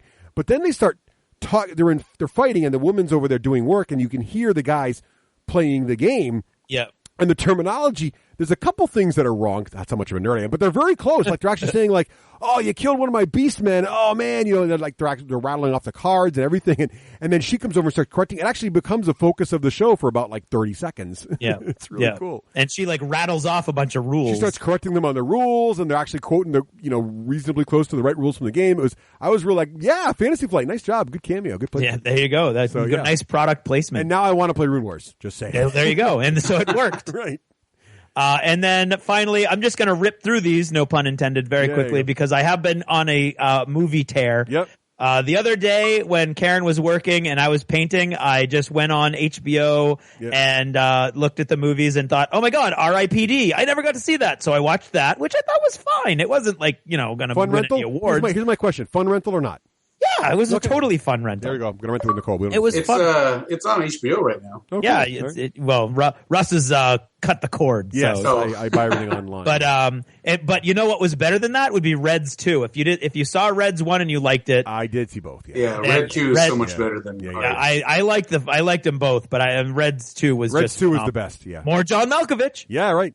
Godzilla, which I think I already mentioned, but I'm just trying to run through summer movies, which was okay. I liked it. It wasn't great, but it was okay. You know what it was? It was exactly all of the old 1950s Godzilla movies. How was that wrong? It's right. No, it's not wrong. Right. It's not wrong in any way. Right. It was way better than the 1990s Godzilla movie. Oh, yes. I mean, it was true in every sense to, I mean, I love like the political activists that are on there like, it's no longer doing, it's not edgy, blah, blah, blah. Shut up and get your politics out of my Godzilla. It's a giant monster. It's a big giant monster, and it does have a connection with radioactivity, whether you want to see it or not. So anyway, so there was that. Then I went and saw, I've been doing this thing where I have like a double feature on game night where I go see a movie and play games. Nice. So it's kind of cool. I don't know how much longer I'm going to be able to pull that off, but X-Men Days of Future Past, saw that, loved it. Good, Thought it was great. Really enjoyed it. I enjoyed it. Saw Neighbors with Karen, and that was kind of It really didn't live up to my expectations. It was very silly, fun. It funny? It was funny, but it didn't have any heart really. And I guess like movies like Bridesmaids that make you like almost throw up, you're laughing so hard, but at the same time have a nice story behind it. Maybe I sound girly. Anyway, Edge of Tomorrow, I went and saw. How was that? Was it good? This week. I enjoyed it a lot. I want to see it. But I enjoyed Oblivion a lot. So I'm really liking the science fiction properties that Tom Cruise is choosing to work on, the projects that he's working on. If it's Oblivion-esque in quality, I want to see it. There hasn't been a lot of good reviews for that in the city here. Well, actually, it's very well reviewed. It's like 90 on Rotten Tomatoes, but it has been getting its butt kicked in the box office. Yeah. Like nobody went. It got trashed, not trash, but nobody went and saw it overseas. It did one of those things that a lot of the summer movies are doing now, where it's doing its international opening a week early to try to create buzz, and it did not have that effect. But I enjoyed it. The technology is really cool. The concept is really cool. It is basically science fiction, alien invasion, Groundhog Day. Yeah, it's Groundhog Day. Right. Yeah, exactly. And they do a lot of the same jokes, and it works fine because I love Groundhog's Day. So I thought it was very funny. There's some really laugh out loud moments. There's a couple lines that I wish I could quote, but like I want to quote them in school. They're not appropriate. I want to quote them here. They're not appropriate. They're just so funny. So I just don't quote them. I mutter them to myself while I'm, driving. So that was awesome. And when I went and saw that, there was a preview for a movie called Jupiter Ascending. Oh, yeah. Yes. I heard good things about this. It said 2015. It said coming next summer. Yeah. And at the end of the preview, I was like, why do I have to wait a year for that? This looks like, John Carter of Mars times 10. With all kinds of other cool stuff added into it, plus Guardians of the Galaxy, all rolled up into one big giant movie. It looks pretty good. And it's coming out at the beginning of July. And I saw today, while I was researching some other stuff for the show, that it's not coming out next summer. It's coming out this summer, like literally in about 3 or 4 weeks. Oh, really? So I'm super excited about that. Wow, you sure about that? 100%. Awesome. Wow, cool. That's exciting. July 11th, I think. Yeah, I thought it was next year too for some reason. Yeah, that's because the preview that they're showing in right now in theaters actually says that it's coming next summer. Oh, well, that explains that. And it's not. Cool. So, yeah. All right. Well, awesome. Was that all your? That's a lot of achievements, Craig. Well, I'll be real quick. Wait a minute. Why is it earlier this month? Was that? You keep going. I have to read this because maybe it is. No, he's not. He's confused. So anyway, most of my stuff Craig's already covered. So Koban, enjoying the second book. First book, the story was great. X-Men, I enjoyed X-Men. Here's the movie that I think gamers should see, but you probably won't unless someone tells you to go see it, because you probably think it's a kid's film, and that is Maleficent. Okay? I want to see that too. You need to go watch Maleficent. There are scenes in there that are just Warhammer Fantasy players, Wood Elf fans need to watch happen. Just saying. Really good stuff. I loved Angelina Jolie in the role. I love how they treated the role. It's basically Wicked with Maleficent, essentially, from her point of view. I liked the ending. I didn't find it predictable at all. The effects were great. The characters were great. I love how they handled the crow. That was a really, really cool idea. Really liked Maleficent a lot. Went and saw it the same weekend as Maleficent and X-Men. Liked them both. My kids leaned towards Maleficent more because, kick-ass fairies. What are you going to do? Also, I started playing Watch Dogs. Pat, you play any video games? I do. You played Watch Dogs at all yet? I have not played Watch Dogs. So I just picked it up for the Xbox One, and I'm really liking it. But the only problem with it is, so this game is, It's kind of like, it's open world, very GTA, Grand Theft Auto-esque in that you can drive a car anywhere. It's in a giant, fully realized city with day and night cycles and rain, and all the people have things and they're walking around. But what differentiates it is, A, you're not a gangster, you're a hacker. And B, your primary weapon is actually not your guns, although you do lots of different guns and grenades and all the other stuff. Your primary weapon is actually your cell phone, and you can pretty much hack anything you can see. So there's this definitely near future sci-fi thing going on where the Internet of Things is fully realized, meaning that everything is connected somehow to something. To the point where you're walking down the street and you can hack a light to turn it on and off, or hack someone's gate to open or close it, or hack someone's weapon to mess it up. I think I've seen a comic making fun of that. They definitely exaggerate it a little bit, but it just works on a level. The tactical situations you get into are really slick how it works. But it does make me, whenever I pull my cell phone out, feel like I should be able to hack everybody. But it's kind of neat because everybody in the universe now, because of facial recognition and the whole network knows where everybody is and what they're doing, you can hack into the system and kind of it'll highlight someone's face and it'll tell you who they are, what their occupation is, what they do, and you can then hack their phone and steal money from their account and just do all this kind of cool manipulation. It's really neat. It's very, very well executed. It's from Ubisoft, so actually it feels a little more like Assassin's Creed modern than GTA to me, but I really like it a lot. Great game. I would definitely recommend Watch Dogs a lot to people who like open world sandbox style games. So nice. That is I'd have to check it out. Yeah, I would definitely. Yeah, I think if you like those kind of games, you'll enjoy it. Well, I have some really bad news. Craig, it's 2015, isn't it? It's February 6th, 2015. It was delayed just this month. Oh. And they're actually the entertainment media is actually claiming the real reason is because Warner Brothers is behind both that and Edge of Tomorrow, and Edge of Tomorrow looks like it's going to lose so much money. They don't want to take a chance of another sci-fi movie tanking and them losing that much money all in one quarter. There you go. So, financials, we hate them. So, you just saw me get really excited and now really disappointed all in the span of like 5 minutes. You got my hopes up and dashed them on the rocks, Craig. Dashed I know. them. Sorry. Believe me, I feel your pain. You owe thousands of people an apology. Now so so they're moving it so that it will be going up against Johnny Depp in a movie called Mordecai, and he hasn't had a winner in years. Seventh Son, which I don't know anything about, and SpongeBob SquarePants 2. I think it'll be so SpongeBob. Clearly they're putting it up against some really heavy hitters because they have a lot of faith. Yep. Seventh Son actually looks pretty good. I should take that back. My friend is really raving about it. Oh, it looks cool. Unfortunately, a dark tale of an apprentice sorcerer charged with hunting an escaped witch. Ooh. Hey. Oh, that sorcery win. I know there's a trailer out there somewhere. I haven't had a chance to watch it. Jeff Bridges as a master sorcerer. Oh, I've seen that trailer. Yeah. Yeah, there you go. It's got swords and sorcery. It's all good. There you go. All right. Okay. Is that achievements? That is achievements. There we go.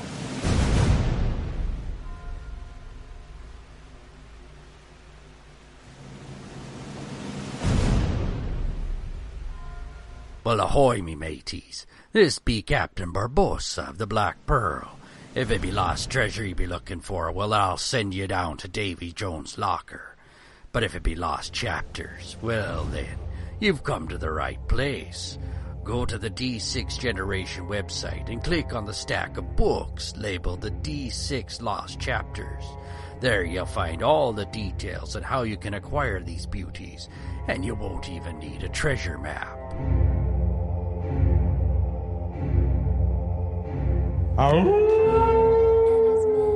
Oh, Craig, that is the sound of the lone wolf. That is the lone wolf, man, and he lives over at wolflair.com. What does he talk about, Russ? Well, he talks about all the great, fantastic software that the folks at Lone Wolf Development make for us gamers, including their latest crown jewel, Realmworks, which is just fantastic. If you have not, so many moving parts. Seriously, if you are a dungeon master, a game master, someone who plays RPGs, and you have not looked at Realmworks, you are missing out on the new way. It's a new paradigm, really, to manage your campaign. It's just, and I know this sounds like whatever. I know I've heard it all before. No, seriously, you need to check this out. It's a whole new way to think.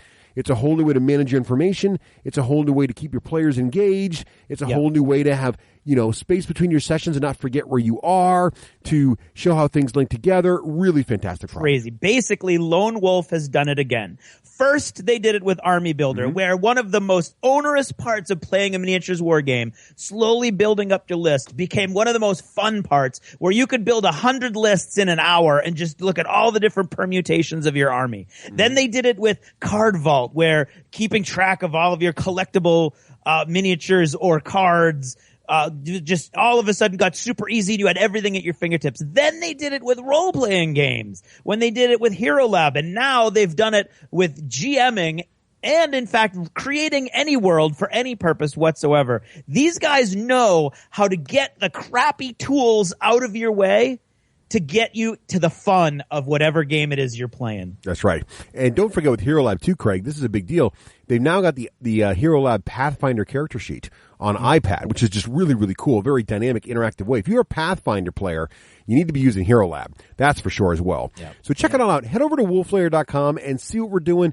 Great demos that you can get there for free. Check things out. Learn how it's going to be doing. And also be sure, if you're at Gen Con this year, you got to check out the Lone Wolf Development booth. Got to go to the booth. They've got these giant plasma screens. Yeah, showing off all the hotness. I can't wait to go say hi to all our friends over there at Lone Wolf Development. Every year. And now, what's in the news? With a shout-out thanks to all of our friends over at Patreon for supporting the show. You can become a patron, too, by checking out Patreon via the Patreon link on the D6generation.com. Those guys over there are awesome. Plus, there's videos of Craig and Russ doing silly things. Anyway, and now, the news. Up first, Gen Con pre-registration 2014 has closed. And they're all very excited because they've surpassed all prior Gen Cons as the largest show in the 47-year history, with over 14,000 events. 14,000 events. Not people, events, people. Badges have started shipping. Many people have reported receiving them, and everybody's getting excited. What is sure to be the largest Gen Con in history. In other news, Blood Bowl fans should be getting excited. The Blood Bowl game that's been on PC now for quite some time, much acclaimed. Wakeland seems to love it. Oh yeah, baby, it's great. It's now going to be available on iPad very, very soon, and perhaps by the time you hear this. So keep an eye out in the iTunes store for Blood Bowl on the iPad. Great implementation. Definitely check it out. Others want to take a survey about, wargaming? Sure. Our friends over at Wargame Soldiers and Strategy Magazine, longtime sponsors of the show, have released the Super Gamer Survey via SurveyMonkey. If you head on over to, actually, you go to surveymonkey.com/wargaming survey. You can check out the great survey over there and help the magazine find out all kinds of things like why you play miniature war games, how long you've been playing miniature war games, what kind of miniature war games you like to play. Pretty cool stuff. In other gaming news, Core Worlds, the card game from Stronghold Games, Core Worlds, that great sci-fi conquer the universe deck building game, is coming to a digital format soon. They just launched their own Kickstarter. Want to check that out? Head over to Kickstarter and search for Core Worlds, and you'll see all the hotness over there right now. And speaking of apps, I think it's time for App of the Ep. Are you ready there, Wakeland? App of the episode? Yeah, here I come. Coming over to the microphone. Hey, everybody. Thank you, News Guy, for letting me on. It's time for another App of the Ep. This time around, I want to talk about one that's really surprised me and how good and fun it is. Friend of the show, Jeremy Turner, a.k.a. D6G Sherpa, said, hey, Russ, you got to check this game out. It's called Space Run over on Steam. And when he recommended it to me, it was still sort of in the early release beta stage. But when I went and bought it on Steam, it was on sale. I want to say it was like $14, which a little pricey, but $14 is pretty cheap for a PC game, a little pricey for a mobile game. Anyway, it's a fully developed, fully realized, got voice acting, great graphics, really nice looking space run game. Now, the theme of this game, and it may sound familiar, listen carefully, you are a space hauler hauling various kinds of cargo, some of it normal, some of it passengers, some of it volatile, very dangerous. And as you're hauling this cargo and building your ship out of various components you find lying around, you get attacked by pirates, asteroids, meteorites, all kinds of crazy nonsense. And of course, it sounds a little bit like a particular board game called Galaxy Trucker. Well, it's very close to that. Great implementation, fantastic graphics. Each different race you run gives you a different ship layout, kind of like the different cards in Galaxy Trucker. But unlike Galaxy Trucker, instead of building your ship in the beginning from random junk you get, you have resources as you fly, and as you fly, you build out your ship. but it has many of the components you'll recognize from Galaxy Trucker. You've got missiles, you've got lasers, you've got shields, you've got energy generators to power up your components to do different cool things. You've got regular engines, you've got double boosted engines, you've got double boosted lasers, all that kind of crazy awesomeness. And what's really cool, it's kind of like a tower defense game, but if you've played Galaxy Trucker, you'll immediately see what makes the game a lot of fun. I'm really enjoying it a lot. It's a nice game, nice twist on the tower defense model. A lot of depth to it. Gets very tricky. You end up trying to maximize it, kind of like Angry Birds. You go back trying to get maximum stars per level, trying to figure out just if I optimize things just the right way, could I get through here clean and as fast as possible. Really great fun. That's Space Run on Steam. Check it out today. Is that it, Wakeland? That's all I got. And that's what's in the news. Hey guys, and now we would very much like to talk to you about our favorite gamer-oriented travel agency, Yes. Geek Nation Tours. Of all the geek-related travel bookings you could do in the world, only GNT is the best. That's right. GNT is going to bring you wherever you want to go, and they're going to make it keyed specifically to your interests. So no matter whether you're going to Japan, somebody actually approached us by email earlier this week and was talking about maybe someday they'll do a trip to Japan. Well, they do a trip to Japan. Trip to Japan. Have you seen this one? Journey to Middle Earth Tour 2015. Oh, they're going to New Zealand. How could they New Zealand? not be? I mean, seriously. Listeners of the show know that I was within a mile of Hobbiton, of the Shire, when I was in New Zealand.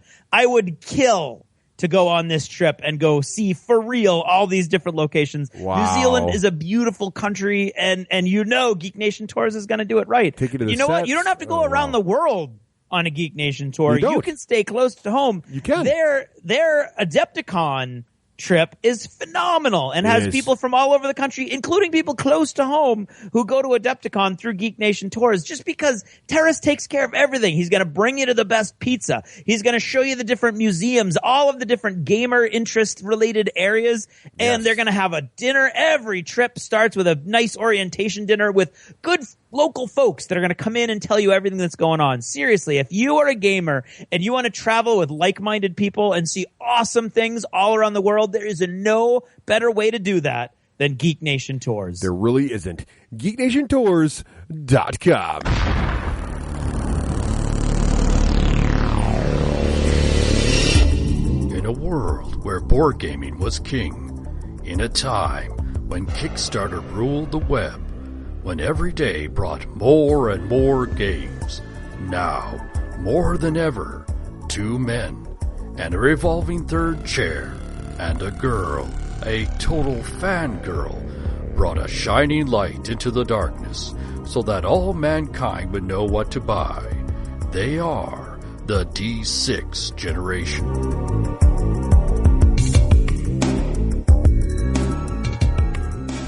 Hey, and welcome back. And you know, Craig, since Pat is on the show with us today, Yes, Russ. we need to talk about Mantic in detail here. That would sort of be a waste of a resource if we didn't talk about Mantic. It really would. Now, Pat, I know you already been through achievements in gaming. We know that you play games, but this is sort of an obligatory thing we always ask It's a rite of passage. first-time third chair participants, which is, of course, are you now or have you ever been a gamer?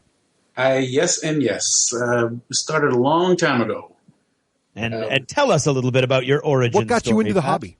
Well, my cousin got me actually started into it by giving me the red box of D&D. The Oh, one that came with Oh, cheap on the Borderlands and Yeah. that light blue dice used a crayon to color the numbers in. you bet. That's where we all started. See, really. He's our age. and pretty That's how much this from works. there it just went. And then another friend of mine actually started me in tabletop board gaming with the old Space Marine and Here We Go books. Ooh, yes. Oh, Back when you used to roll for your equipment, roll dice. That's right. There you go. Random, Roll right. dice. Rogue Trader. Right. Yes. Yeah. So you basically have followed the classic origin story of the D&D red box right into Rogue Trader. Yes. Yes. Even a little bit of Space Marine before it became epic. Oh, yes, absolutely. I still have those little things rolling around the closet. Now, what, I have more than a few of those. exactly right. Now, what other have you stayed pretty much in the miniature board game / RPG path? Or if you kind of peed out on RPGs pure, what kind of things do you like nowadays? A little bit of everything? Well, yeah, a little bit of everything. We have a fairly good game group in my circle. We divvy up the different role-playing systems. So each one of us GMs a different system. I myself prefer Shadowrun. Yep. And that's the one I get to GM, and we have the new Star Wars going on from Fantasy Flight. Nice. Little Call of Cthulhu still, the D10 version, not the D20 version. Yeah, nice. Wow, so hardcore role player still. That's excellent. Great. Yeah, and then again, when we want a light night is when we bring in the board games. And, when I say light nights, like Lords of Waterdeep or Arkham Horror. Yeah, great. Very good stuff. Very good stuff. Well, that's great. That's great. Now, how did you go from gamer to working in the industry? Is Mantic your first industry job, or did you do things in the industry before then? It is officially my industry job. Prior to that, I was an outrider for the longest time, and I got to know a lot of those guys back in what I like to call the golden age of GW. The early 2000s, late 90s. Yep. And I became real good friends with the whole promotion department and some of the trade sales guys over there. And as they've all gone their separate ways, the Fantasy Flight or Battlefront or Gale Force 9, or even the Mantic, I've still kept in touch with them. So I just kind of stayed in touch with everyone. That's my connection with the industry. And then Ronnie was nice enough to offer me this U.S. community manager job. Very cool. So you got it because they were looking for a community manager. Were you the first ever community manager for them, or was it sort of a... No, they had one guy doing the whole world. His name was James Hewitt. Yep. I don't know if you saw him on there for a while. And he left the company, and Ronnie and I were talking at Adepticon this year about what to do with that position. At times, it seemed like James might have been a little overwhelmed with the amount of stuff coming at him. Well, it's the whole world. I mean, how hard can that be? It is a big place. Right. So definitely. So there was that.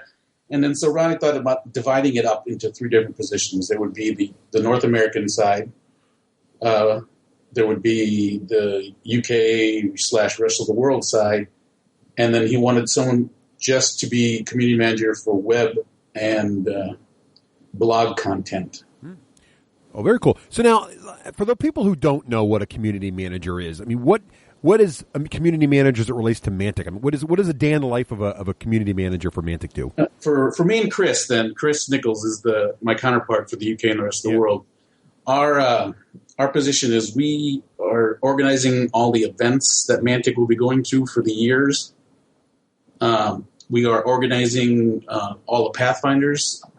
I have revamped the Pathfinder program here in the United States. So Pathfinder is the sort of the Outrider equivalent, right? The ambassador definitely. equivalent. Yep. Yeah. Yep.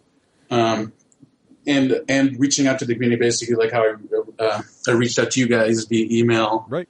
Spread the word, do some podcast interviews, do some written interviews, things like that. Because Ronnie's one man, you can only cover so much. Very cool.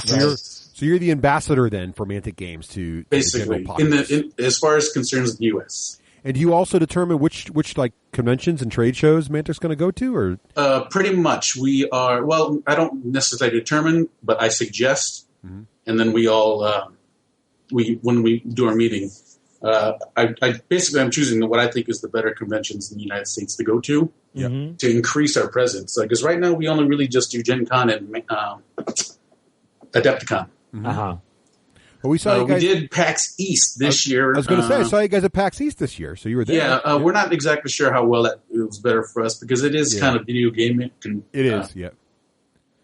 So we're on the fence about doing PAX again. PAX East runs too close to Adepticon, though, for sure. Yeah. That was burning everyone out, so we are probably not going to do PAX East again. Yeah, that makes sense.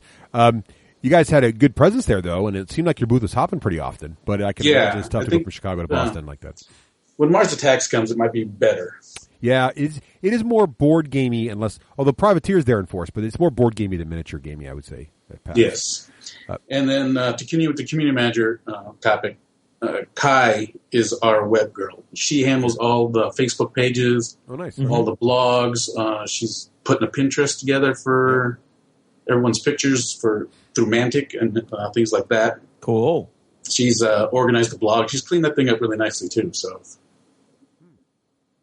very cool. So that's awesome. So you're out there making sure that Mantic's getting good exposure, that people know about it, and that all the various programs are running. Now, do you guys do organized play at all, or is that a different area? Yes, we are. That'll tie into events. Okay. So we're still talking about redoing the Tournament of Kings thing. Mm-hmm. We're not sure if we want to do regional anymore because it seems like we're having problems with attendance. Okay. Uh-huh. Yeah.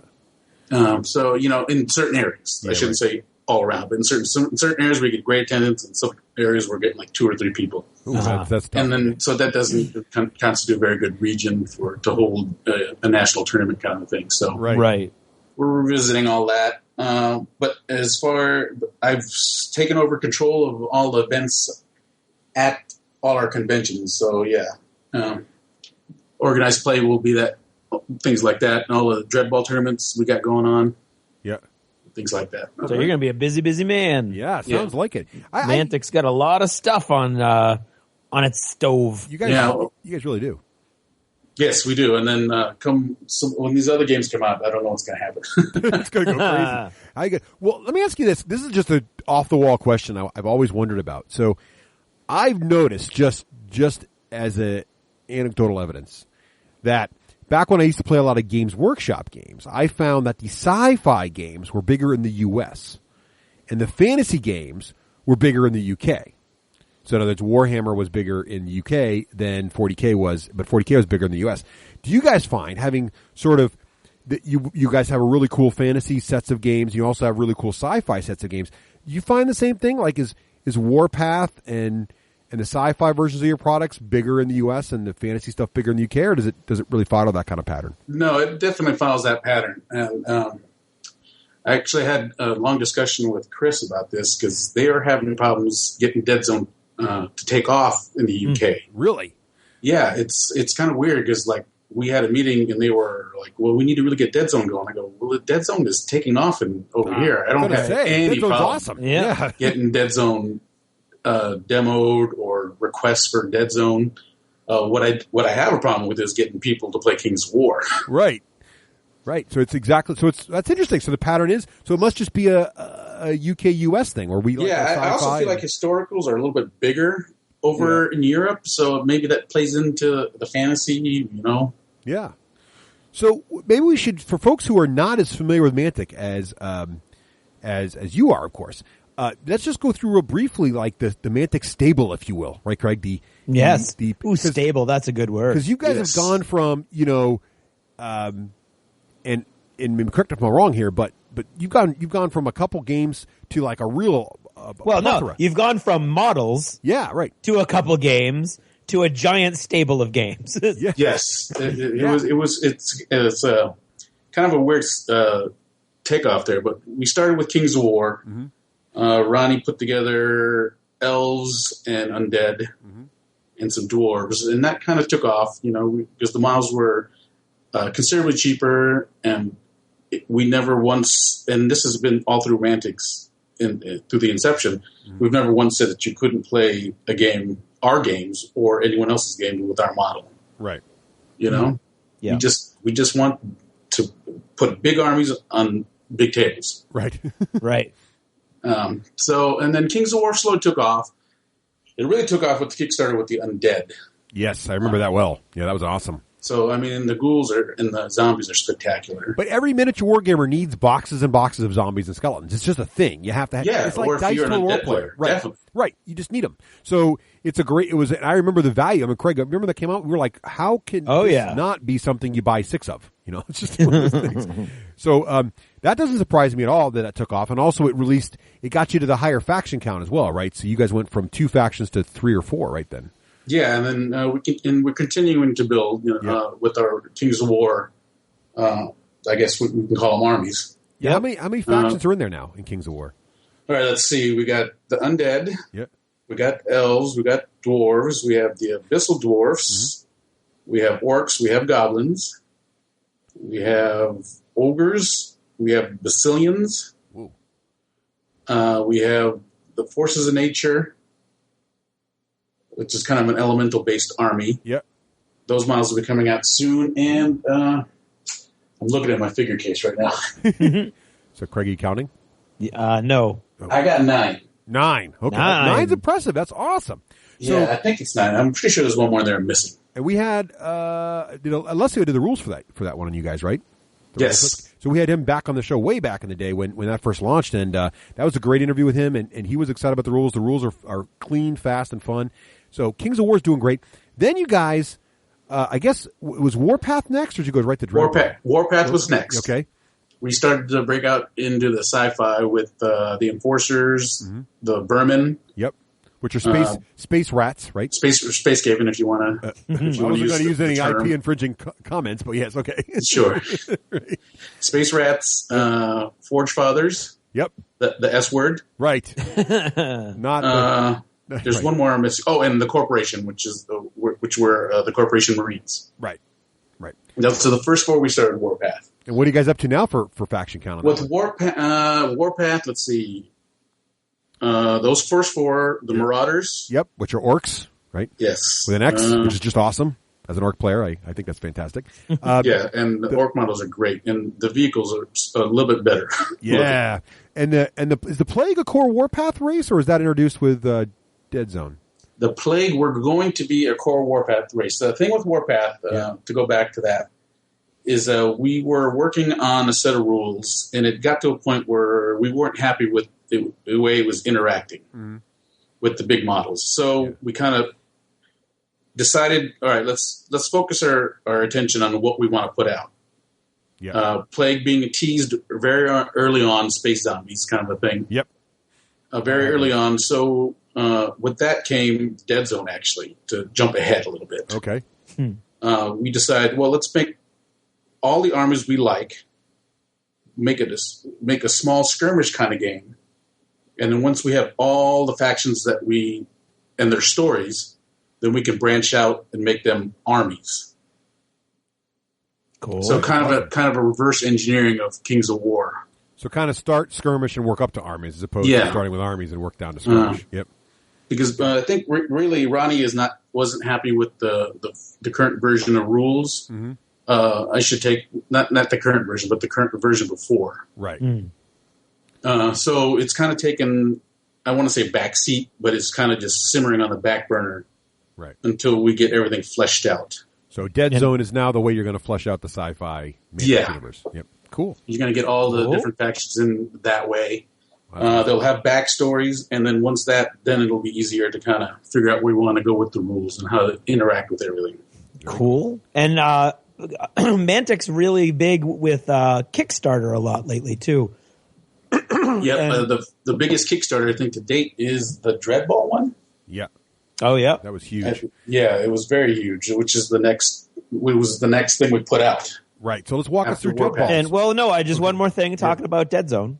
Because on the Mantic forums, there's a lot of talk that there's going to be, or there's another planned Kickstarter to flesh out more factions for Deadzone. And I don't know, is that just a rumor, or is that something? At this point, it's still a rumor, because the next Kickstarter we can talk about in just a bit. Okay. It's not going to be Deadzone. Gotcha. Okay. So Ross, I yield the floor to you. Right, continue. That's right. The narrative. We'll come back to Deadzone more later, because I want to talk about that. So I want to just establish what I'm now calling the Mantic Classics, because it's like 4 games that have been out for a while now, and then of course you're cranking out the new stuff. So you got Warpath, Kings of War, and then you guys hit the streets with Dreadball, and that was actually just before Dreadball. Yep. There was Dwarf King's Hold. You're right. Project Pandora. Yes, Dwarf King's Hold. This was Ronnie's wanting to put a board game out. Okay. Albeit it wasn't as true board game-ish style as most people are normally. Because the first one being Dwarf King's Hold was a 2-player dwarf versus undead, right? Kind of dungeon crawler tile system. Mm-hmm. With 8 scenarios in the book that you could play, kind of almost on the line of, I want to say, Hero Quest. Yeah. Yep. And friend of our show, our local Welshman, Owen, really liked that one. He loved that game. Yeah, and it was a great, what I used to, when I was as the original Pathfinder, I like to call myself. When I was demoing it at Adepticon, I was calling it the rainy day game. Yeah, right. You were hanging out with your friend. You guys could decide what you want to do. It was raining. You couldn't go out and do anything. Well, let's play a game of Dwarf King's Hold real quick. So Dwarf King's Hold was sort of was a dungeon crawler, dwarves versus undead. Project Pandora was sort of a sci-fi dungeon crawler. Exactly. Right. With the Marines and the Vermin. Right. Now, have those extended much, or are they still? Is there other factions now available for both those games? Yes. I think all the factions in King's War, all the armies in King's War, you can also play in Dwarf King's Hold cool. up to. There's three boxes of that, each with a new race. The first two were dwarf and undead. Then it was orcs and elves, and then I want to say it was. I can't remember now. Dwarves again. Yeah. And I want to say it was their humans in that one. All right, cool. So all the Kings of War stuff is in Dwarf's King Hold, and this Project Pandora also sort of extended out to get a lot of the Warpath factions in there.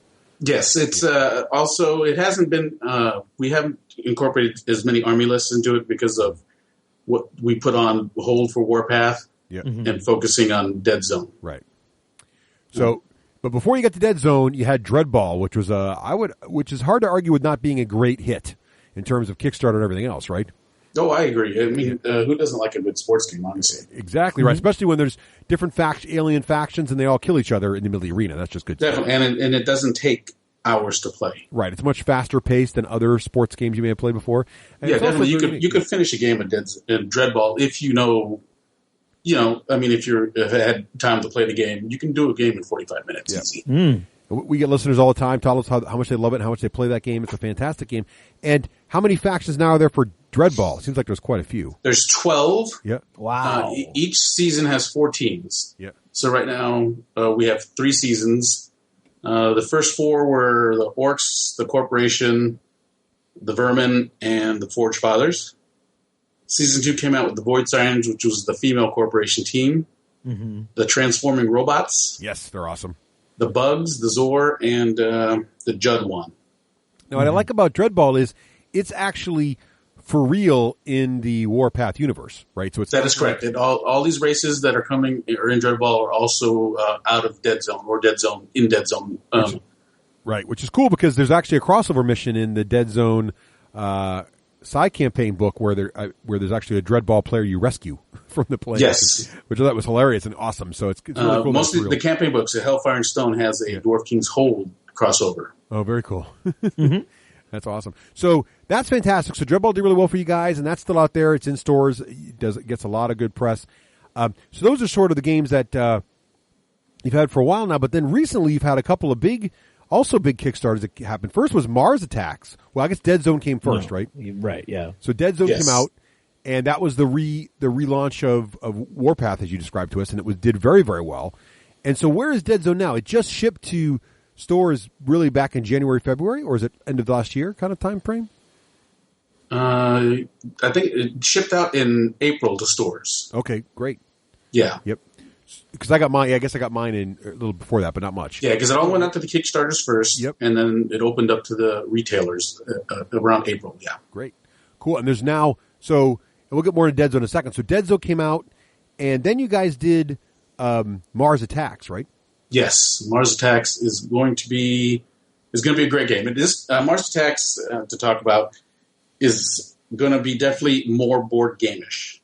And this is really? Yeah, it'll still be somewhat of a skirmish game. It'll have the buildings, but it's geared more to include the casual board gamer or casual war gamer.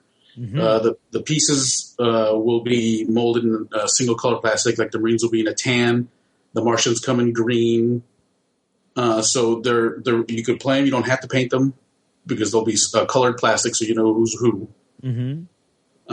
It's still a D8 based system. Yeah. Dice pool based also. Oh, very cool. It'll be mostly horizontal though. It won't be as vertical as Deadzone is. Oh, no, nothing can match the awesome verticalness of Deadzone. But and we should let me know Mars Attacks is actually a licensed product based on the movie of the same name, right? Yeah, actually, I think it's come from Topps, the card game, the card collectors. Yep. Oh, cool. It's awesome looking. The components look great. And wasn't there some Deadzone crossover in the Kickstarter? of some kind? I thought there was. No, there's a Dread Ball. Oh, Dread Ball, crossover. that's what it is. Yep, very cool. Yeah, because you can, if you Kickstarter, you can get a Dread Ball Mars Attacks team. Oh, cool. That's awesome. Yeah, which is going to be spectacular when those come out. And so that's coming out. That Kickstarter's all done, but it hasn't shipped yet, right? So you guys are in the middle. No, it should start by July. Oh, cool. All right, so soon. Hopefully. I mean, there was some tooling problems, but I think those have been solved now. So Awesome. we're hoping to have it by Gen Con, but it doesn't look like that's going to happen. And then the final hotness, which at least that I know, but there are probably more, is the another spinoff of Deadzone, which is the Battle Zones. Or which came first, Battle Zones? I mean, in terms of concept, would you guguys? Deadzone Yep. is probably the first concept. Battle Zones came out of Ronnie's desire to have modular terrain. Yep. He loves being able to change the board up every time he plays. Mm-hmm.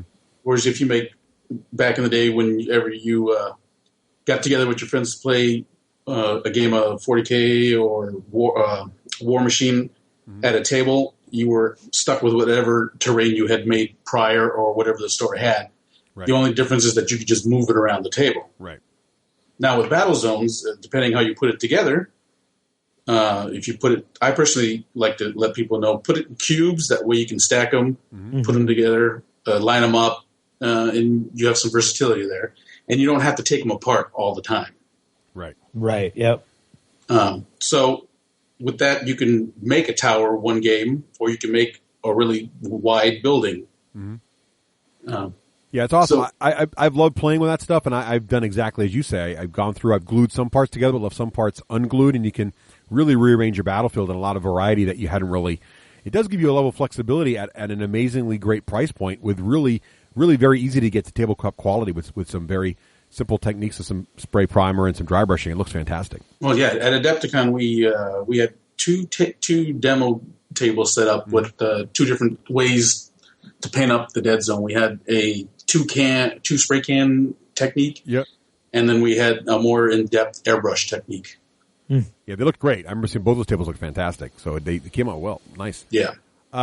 So let's dive in a little bit to both, a little more detail on some of the new hotness here, Deadzone and Battle Zone. So you mentioned, when did the concept, because Craig and I both have been raving about Deadzone now for like, I don't know how long. It seems like forever. Since Adepticon, at least. Since Adepticon at Yes. the very least. So Yes.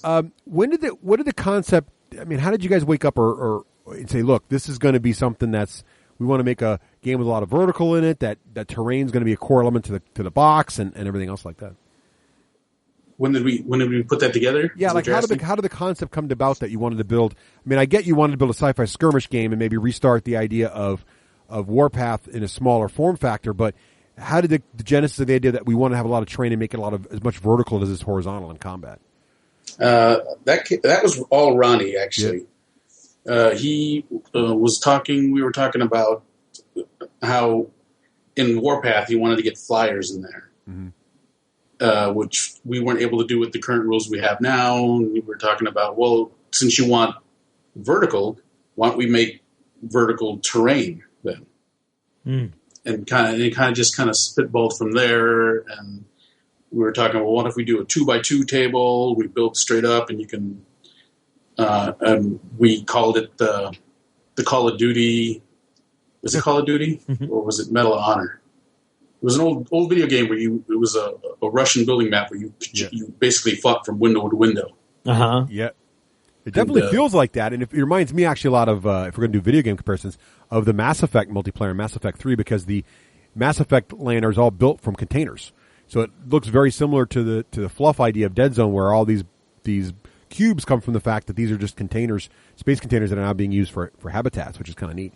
Yes. And I love the vertical. I also love the idea that you're playing on a 2x2 table, which is remarkably small for a miniature game. I mean, it's kind of a board game, miniature game hybrid, but you feel like you're playing a miniature game on a 2x2 surface, but as soon as you add the vertical, you grow up instead of out, which is sort of interesting. Exactly, yeah. So you're in a box, but the box has no height to it. Right. You can go as high as you want it. Right. Very cool. And who is doing the rules for you on this one? For Deadzone is Jake Thornton. Jake, he did a great job. The rules are awesome. Yeah. We decided to go with D8 because it opened it up for more variety in the skills, whereas the D6 you're kind of limited as you know, like enforcers better shooters, so they get a 3 or 4 plus to shoot, whereas the plague are not good shoots, so you're at 6 plus. It's hard to do in a D6 system where a D8 kind of opens that up a bit more. Yeah. Right. Yep. And what are some of your favorite mechanics in Deadzone? I really love the Blaze Away. Yeah, I do too.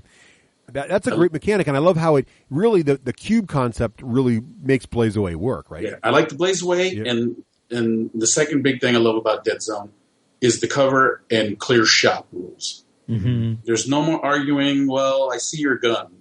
So then I'm going to get +1 cover. In Deadzone, before you start the game, you decide this cube is cover. So if you're in that cube, you're in cover. Yeah. The only thing you argue, and it's hard to argue this, is if you have a clear shot. And the clear shot is you have to see 100% of the model. Right. It is funny because you think... So you can get a clear shot and still be in cover. Right. Let's clarify that so people don't get that confused. Yeah, and I totally love that mechanic because it makes the exact positioning. Because Craig and I talked about this when we first started looking at the game. We're like, well, it's movement's all cube based, so is it? But we like to really be fiddly in positioning our models when we play. So it's like, does it really matter where I put them? And those two combination of rules there really does force you to strategically, and flanking now works and all kinds of things where you really got to think about where you put your guy and exactly how you position him in that cube. Yeah, just because you're in the cube and you have cover doesn't mean you still can't. Because the +2 dice and a clear shot is huge in that game. It is. That's awesome. So another thing I like about this game, because I've talked before on the show when new miniature games come out like this, is that you got to have a good selection of factions right out of the gate.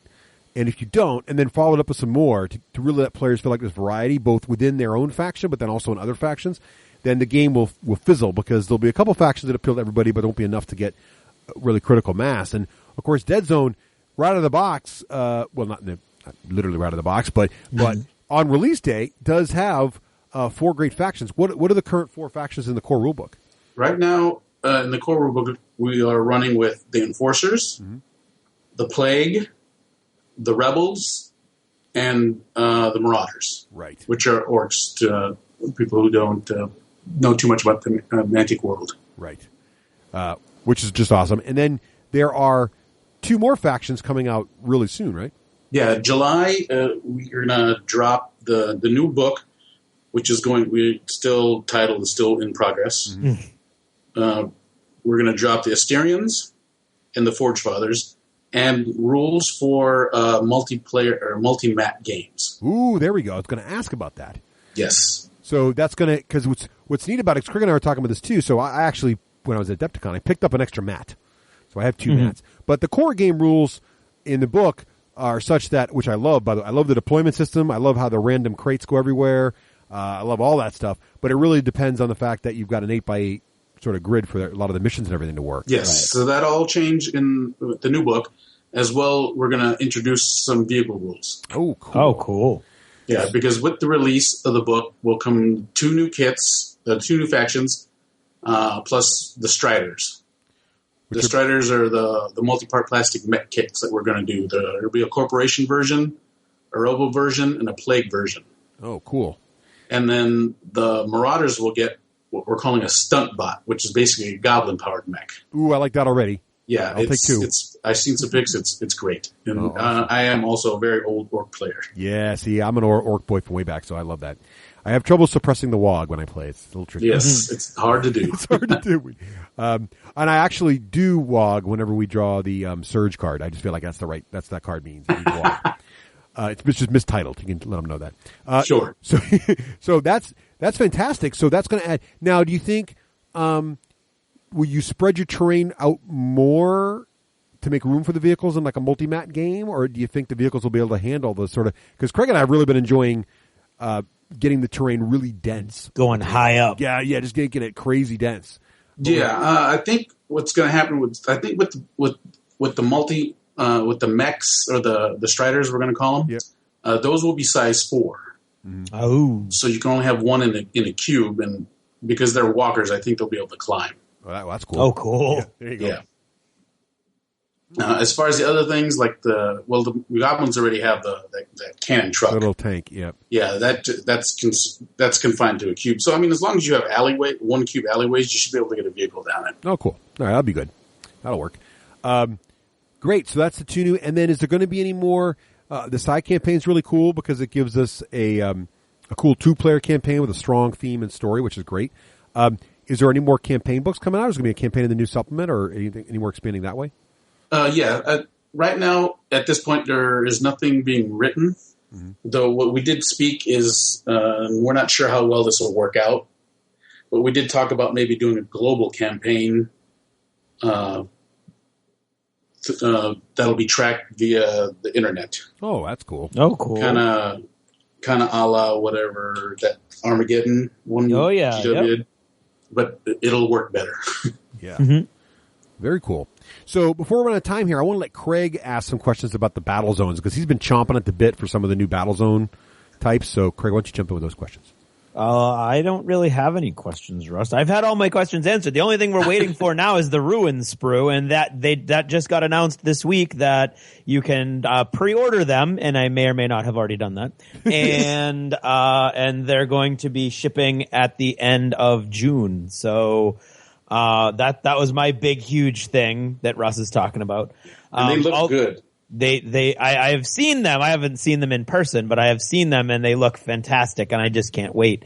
I'm getting the whole 4x6 foot table $200 set. So, which will be way more than I need for 2 foot by 2 foot. But don't worry, because we're expanding it out now. So you'll be all set. Well, no, not only that, but I'll have plenty of differentiation and variety. Right. Yeah, no, so I just think the battle zone, the concept of the battle zone sets is just crazy and it's just very exciting time now that they're starting to get rolled out and eventually will be, the goal is for have those to be available at retailers too. Is it not? Yes. Like those we will sets? have them definitely at Gen Con to sell. Oh, sweet. No, that's going to be good. Craig, you already have enough.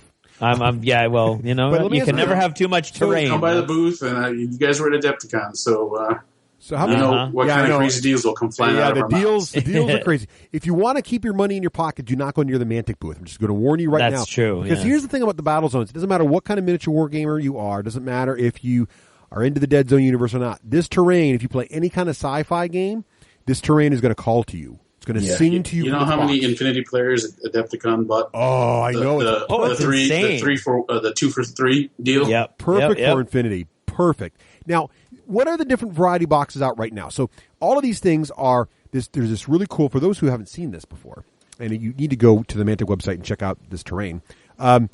It's just modular plastic walls that link together and you can cube them or whatever you want to do. They're all 3 inch by 3 inch. Right. You make these really cool 3 inch by 3 inch squares that you can connect with connectors to make either a straight line, any square shape. If you like Minecraft, this will really... Right, it'll float your boat. It'll fit you right in. But also it's got all kinds of cool bonus stuff like street lights and bridges and railings and all kinds of fun stuff to just bling it out and make it even that much cooler.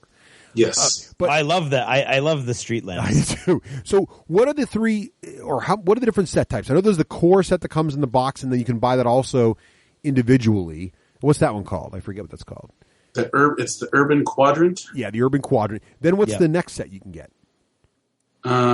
There's a defense line. Right. What's in that one? It's walls that you make like a little fence. You get the big giant gun. Oh yes, so you gotta have that, the big gun. And then there's the landing pad because Craig likes that set. Yeah, there's the landing pad. Bunkers. There's I can't remember what it's called now. Defense line. It's the addition to the defense line. The fortified. Yep. Yeah, and then with that you get a giant bunker. Yep. And then there's the urban. It's the combined set with all of them. Yeah, the urban quadrant. Urban quadrant has all of them. Like all of them together. And then now you got the ruins coming out, which are basically like half walls and damage bits, so you can really kick it up a notch and make it look. Yeah, really... the walls look spectacular because they have it looks like they've actually been burned through with a laser. Yeah, it's awesome. So this stuff is just fantastic, and I think you guys are going to do really, really well with that. I think the price point is fantastic, and it's really going to. It's obviously going to enhance both your Deadzone and your Warpath games, but I think it's going to transcend your own range and really do well for you. Yes. Great. Well, Craig, got any other questions for Pat on this? That was no. No. You said there was you were going to hint at a coming Kickstarter, actually. Oh yeah. So what coming at the end of July? we're going to have the new Kickstarter, which will be, tentatively we're calling the Dwarf King's Hold 4. Uh-huh. And if you're an old gamer, which you guys sound like you guys are, Yeah. you're going to get what we're calling a 2-tiered box in this set. Mm. When you open up the box, there's the first tray, which is going to hold all the tiles. It'll be just almost like another version of the regular Dwarf Kings with the tiles, and you'll get the four heroes. You'll get an elf archer, a dwarf fighter, a human barbarian, and Christ, I always forget this fourth one. Human mage. Oh, cool. Classics. And, the classic, and it'll come laid out, and there'll be furniture, 3D furniture that you can place, like doors, tables, chests on the. In the first 2 scenarios, you will play the elf bowman. Yep. I should say woman. It's bow woman. Don't want to offend anyone. Yeah, bow mistress. Is that right? Bow mistress I believe that's and right. the dwarf fighter. And what your job is to rescue. Then the first scenario, rescue the human barbarian and the human mage. Oh, nice. Which will add to the second scenario. Oh, cool. And basically what that is doing in the first tray is teaching you the basic rules. Right. Mm. So then what happens then after that, when you're done playing that, you lift this tray up out of the box, and you can add what's called the Book of Depravity. Oh, neat. And what that does is turn the game into a campaign system customizable character. Oh, neat. That sounds really cool. Set where you'll get with the human paladin, they'll add extra monsters. There'll be a dwarf king zombie or ghoul and his retinue in there. So it's kind of be like an RPG dungeon crawler a la Hero Quest, Advanced Hero Quest. Oh, cool. Very cool. And did you mention the board itself going to be? Are you going to go the direction that Deadzone was, which is like the cool mouse mat style thing? Are you going to stick with tiles, or? I think we're going to stick with tiles with this. Okay. And again, but then you can add the doors and the 3D. Yeah, right. Very cool. That sounds awesome. That sounds awesome. And when is that? Yeah. When's that going again? Is that fall? That starts at the end of July. Soon. The middle of summer. Yeah, Nice. and then I don't know if there are pictures out there. If anyone wants to see the models, you just Google Open Day pictures, and you'll see all the fantastic sculpts that we have coming out for this Dwarf King's Hold 4. Cool. There's even a zombie troll. Oh, nice. Yeah, throwing a rock. Very cool. Well, So if you are an old old Hero Quest, Warhammer Quest player from back in the day who just loved, you play the campaign, you got new stats for your guy, gave him found magic weapons, and were able to play it in the next scenario, then the Dwarf King Hold is really going to appeal to you. Awesome. That sounds fantastic. Well, Pat, thank you so much for taking time to join us, and we'll tell us all about the status of Mantic. And we'll be back after a few other segments here to talk to you more about the campaign system in Deadzone. Delve back into Deadzone. This is Total Fangirl. Regular Jane most days, total fangirl when the moment strikes. Han shot first. Starbuck is a guy. And Lestat, now there's a vampire.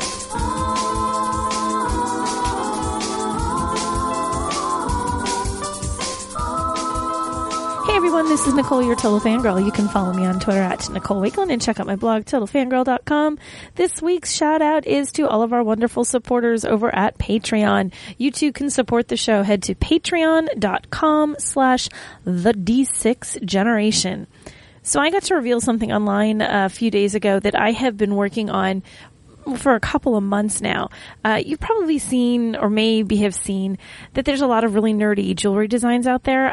There's a company called Custom Made that works with designers to sort of bring their ideas to life.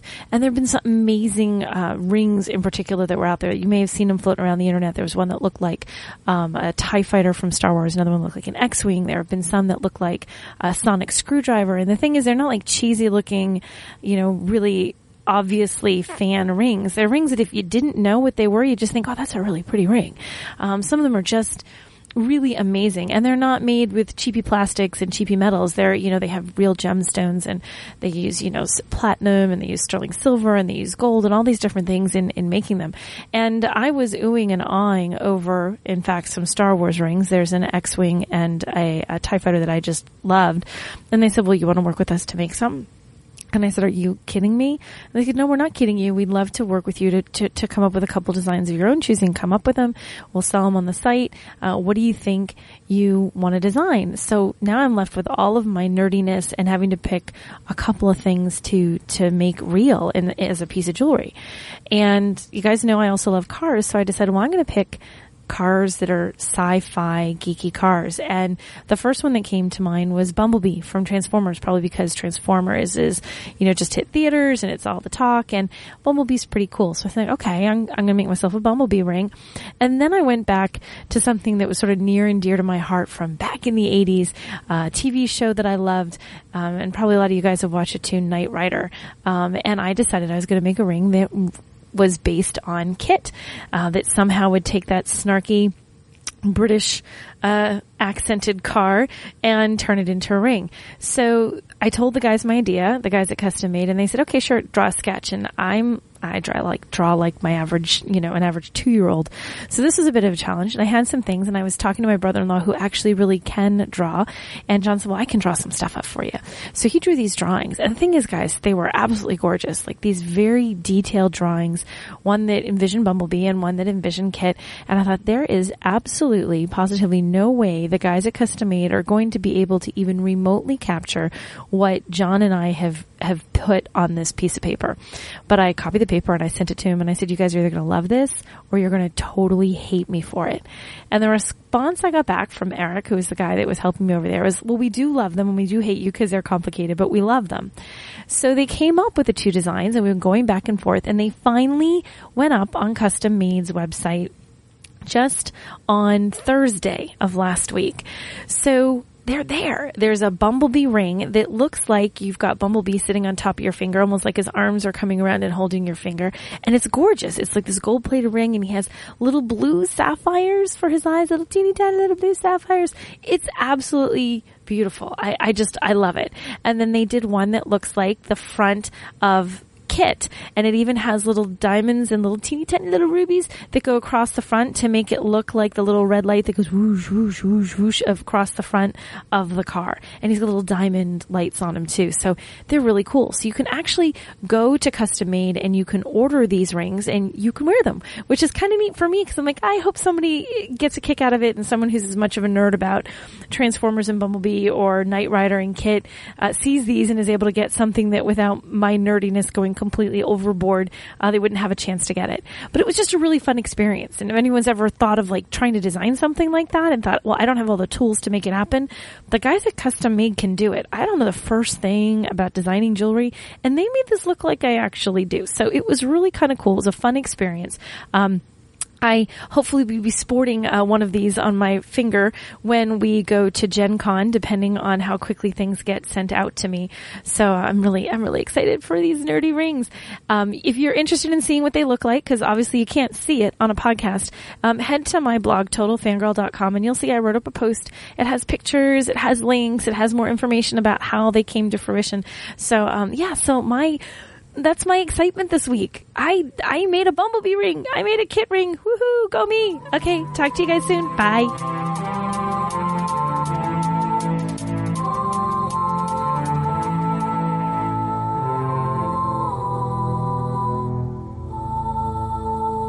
Hey, welcome back, and now it's time to talk about our friends at Conquistador Games. Conquistador! Yeah, they have one of my favorites over there, the New Science, right?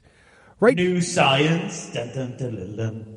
Yeah, it's just New Science. No, fantastic, great stuff. The New Science, you get to play during the Age of Enlightenment. You get to play one of the great scientists there, and decide when you're going to publish your work to get victory points. But then when you do publish it, some greedy copycat like Craig can jump in, use your publication to stand on your shoulders and produce yet more science and get a more valuable publication. So you wait. I would stand on the shoulders of a giant till later to figure that kind of stuff out. Really well done. Great little game, easy to teach, easy and to learn. Speaking of the Enlightenment, you've also got Road to Enlightenment. Indeed, you taking do. Great personalities of the age, and you try to build your country towards to be the best nation in Europe. And of course, tomorrow you've got two from yesterday, and you've got one from creepy tomorrow. Well, where that's the you're thing. just trying to wipe out other people. But the thing that ties them all together is cool, fun, thematic experiences that don't take all night. That's right. So check them out. Great components, great games, great fun over there at conquistadorgames.com. Or if that's complicated, you can't spell conquistador like me. I can barely pronounce it. Yeah. Type in cqgames.com. Takes you to the same place. But it's not nearly as fun to say Conquistador Games.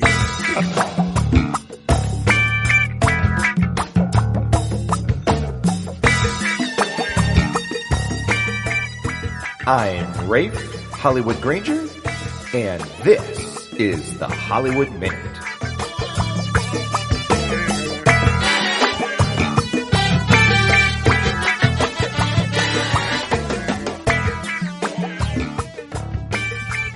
Welcome to another edition of the Hollywood Minute. I'm your host, Rafe Hollywood Granger. Tonight we have a very nice New England night. Yesterday was a full moon. My beverage of choice tonight is an ice-cold glass of water in a mason jar with no handle, complete with fresh water and ice cubes. And tonight's topic is twofold. One is I want to thank Adam Pitzer, who joined me on League of Legends, and we played a couple matches, which was a blast, and I'm still enjoying that game. And my champions of choice so far are Garen, who ironically reminds me of Vlad in his red armor and big shoulder pads, Teemo, who I'm not very good at, and Soraka. And if I can figure out how to record my computer monitor, if anybody has the technology or can send me a link on how to do that, I'll record some of my matches and throw them up on Jimmy Django. I think that'd be fun, or YouTube channel or something like that. So I was thinking about doing that. And tonight I want to do an extension of the last episode that aired, episode 149 with Garrett Wang, and the second half on Patreon, where Russ and Craig were asked some questions by some Patreon listeners live. And I thought I would answer some of those same questions. I found myself riding in the car, being the effervescent third chair that I am, and answering the questions right along with the radio. I was speaking to the radio as if you guys could hear me. And then it dawned on me, wait, you can, if I record them in a Hollywood Minute. So I'm not going to do all the questions, but I thought I'd hit a couple that were interest to me. One question was asked, and I apologize. I listened to this in my car, and I scribbled it on an envelope, so I didn't record the person's name who asked the question, so I'm sorry about that. One person asked if being in the podcast had changed our Tuesday night gaming, and it was a two-part question. Did it change the relationship among friends through gaming? And I thought I'd throw in my 2 cents on that. I'd have to say that I never noticed it and don't notice it to this day if it changed Tuesday night gaming at all. As Craig pointed out in the show, there'd be times when the three of us would have to go out and discuss some D6G business, and, we'd get snickers from our friends like, oh, we can't go, we're not part of the D6 generation. But I always took it good-naturedly. I didn't think anybody was really serious about that. And I've noticed it much less for me anyway, since I take my emeritus third chair position. Now, it also could be that I'm not there on Tuesday nights that much, and I also don't need to be part of most of the day-to-day operations of the D6 generation. So for me, I certainly don't notice it currently. But back in the day, I didn't really notice it that much at all either. And as far as the changing of relationships, nope. I don't think it changed any of my friendships at all on Tuesday nights. And the only thing I can say is I've gained a bunch of friendships, like my really good friendship with Doc, and he's my business partner now in one of our companies called Rocket Dog Reports, and Angelo, and that was all from the podcast. And I'm I want to make sure. And then Doc has kind of like what I call some spin-off friends. I'm not going to go through all those again, but I would say for me, I've gained some really close friendships, which have been really, really nice in that regard. So that was my 2 cents on that question. I think it was Robert, I actually remembered. He asked about organized play, if we had any of these, and I'm going to give him a term, ringers. I guess out in his area of Chicago, there are these people, these gamers that sign up for these games to sort of scoop the prizes, and you never see them. They're not part of the local gaming crew. They come in, they storm the scene, they win all the prizes, and you never see them again. And he was wondering if we had seen that. And there was even an incident where I guess a person was going to win a Star Wars game, but his opponent, it would have wrecked his perfect score. So the person who was going to win was sort of browbeaten into throwing the game so that this guy would get a better score and then win. And that, as Craig pointed out, that sounds absolutely horrible. And then Russ gave a solution, which was to have impartial judges, which is what we did back in the Dakka days, which definitely worked by having the impartial judges. But I was sitting there thinking, it reminded me of the casinos when those MIT graduates in the book 21 or in the movie 21, I forget the book's title, might have been Breaking the House is the book's title, where, you can go into a casino and not cheat, play perfectly by the rules. That is what card counting is by blackjack, is you just watch the decks, and they had a mathematical formula where they knew when to bet and when not to bet. That's not cheating. That's not, for example, adding a card to the deck or palming a card or adding loaded dice to a craps table. That'd be cheating. So you're perfectly playing within the rules. You're not breaking the rules. And the casinos throw you out. And that's what I was thinking about with these tournaments, is that if there's a list of these supposed professional ringer players, I just wouldn't allow them to enter. I think sometimes we forget that you don't have to let somebody enter. It's not a government event, so there's not any kind of liberties at stake here. It's a private store, and they can be honest about it. They can be like, nope, I've kind of heard about you guys, and you guys just kind of seem to come in, scoop all the prizes, and leave. That's not the type of environment we're shooting for here, and so thanks for showing up, but no, we're not going to let you play. They certainly don't have a right to play, and of course they can get their fee refunded. So that was kind of my 2 cents, is that once their name gets out, it reminded me of the casinos where they would just throw those MIT graduates right out on their ear and not let them into the casino to play. So that was my 2 cents there. I don't know if that'd be a solution. Then the third question was that they've started a gaming group and wondered what the advice was there. And Russ pretty much nailed it, which is just a regular group of gamers gaming at a regular time. I think that's the secret, is that every night, no matter what, you just have to show up, bring a box of games, and the rest will follow. Because, by the 6th week, that guy that's coming, who doesn't really know you to begin with, but he's been there the past 4 weeks, and he's like, man, this guy comes every week, rain or shine, not, oh, my kid is sick, or, oh, I have to work late, or what usually plagues most, at least, my experience, D&D groups or campaign groups, is why they fail, is because you can't get the same group of people to show up all the time. So the secret sauce to that is definitely just regularly showing up at a regularly appointed time. That's it. And then the word will get out, oh, hey, there's people that game here, and that's it. I remember for a while there, nobody was playing War Machine, and so Russ and I just began to play War Machine. That's it, just the two of us. We didn't make a tournament, we didn't make a pledge, we didn't make a promise, we didn't promise other people, nothing. We didn't rally the troops, nothing. He played Sagnar, I played Ghidorah, we played a game. All of a sudden, people are watching the game. Hey, this looks pretty fun. Next thing you know, 2-3 weeks later, they want to play War Machine, and it just sort of grew. And that was maybe 2-3 years ago when War Machine in our group was really strong. So that's what I still think of whenever I want to get something steady going. Is I just play Flames of War with Andy, or get War Machine out, and that's pretty much it. Or I just bring Caverna, and the rest will follow. Pretty easy peasy. The next question, and I'm going to end with this question to keep the Hollywood Minute on time, is I think it was Robert again, actually, who asked Russ, technology-wise, what he thought about PDF rule books and hard book rule books. And I thought that was a really interesting question, and it made me think of my comicsology versus hard, hold-in-your-hand comics versus digital comics. And, I think I'm right in the middle. My own personal preference is I really love having the War Room app for Privateer Press on my iPad. It is very handy. On the other hand, sometimes it's cumbersome. Sometimes the Wi-Fi isn't good. Sometimes the battery's going to die. Sometimes it doesn't link with my opposing player.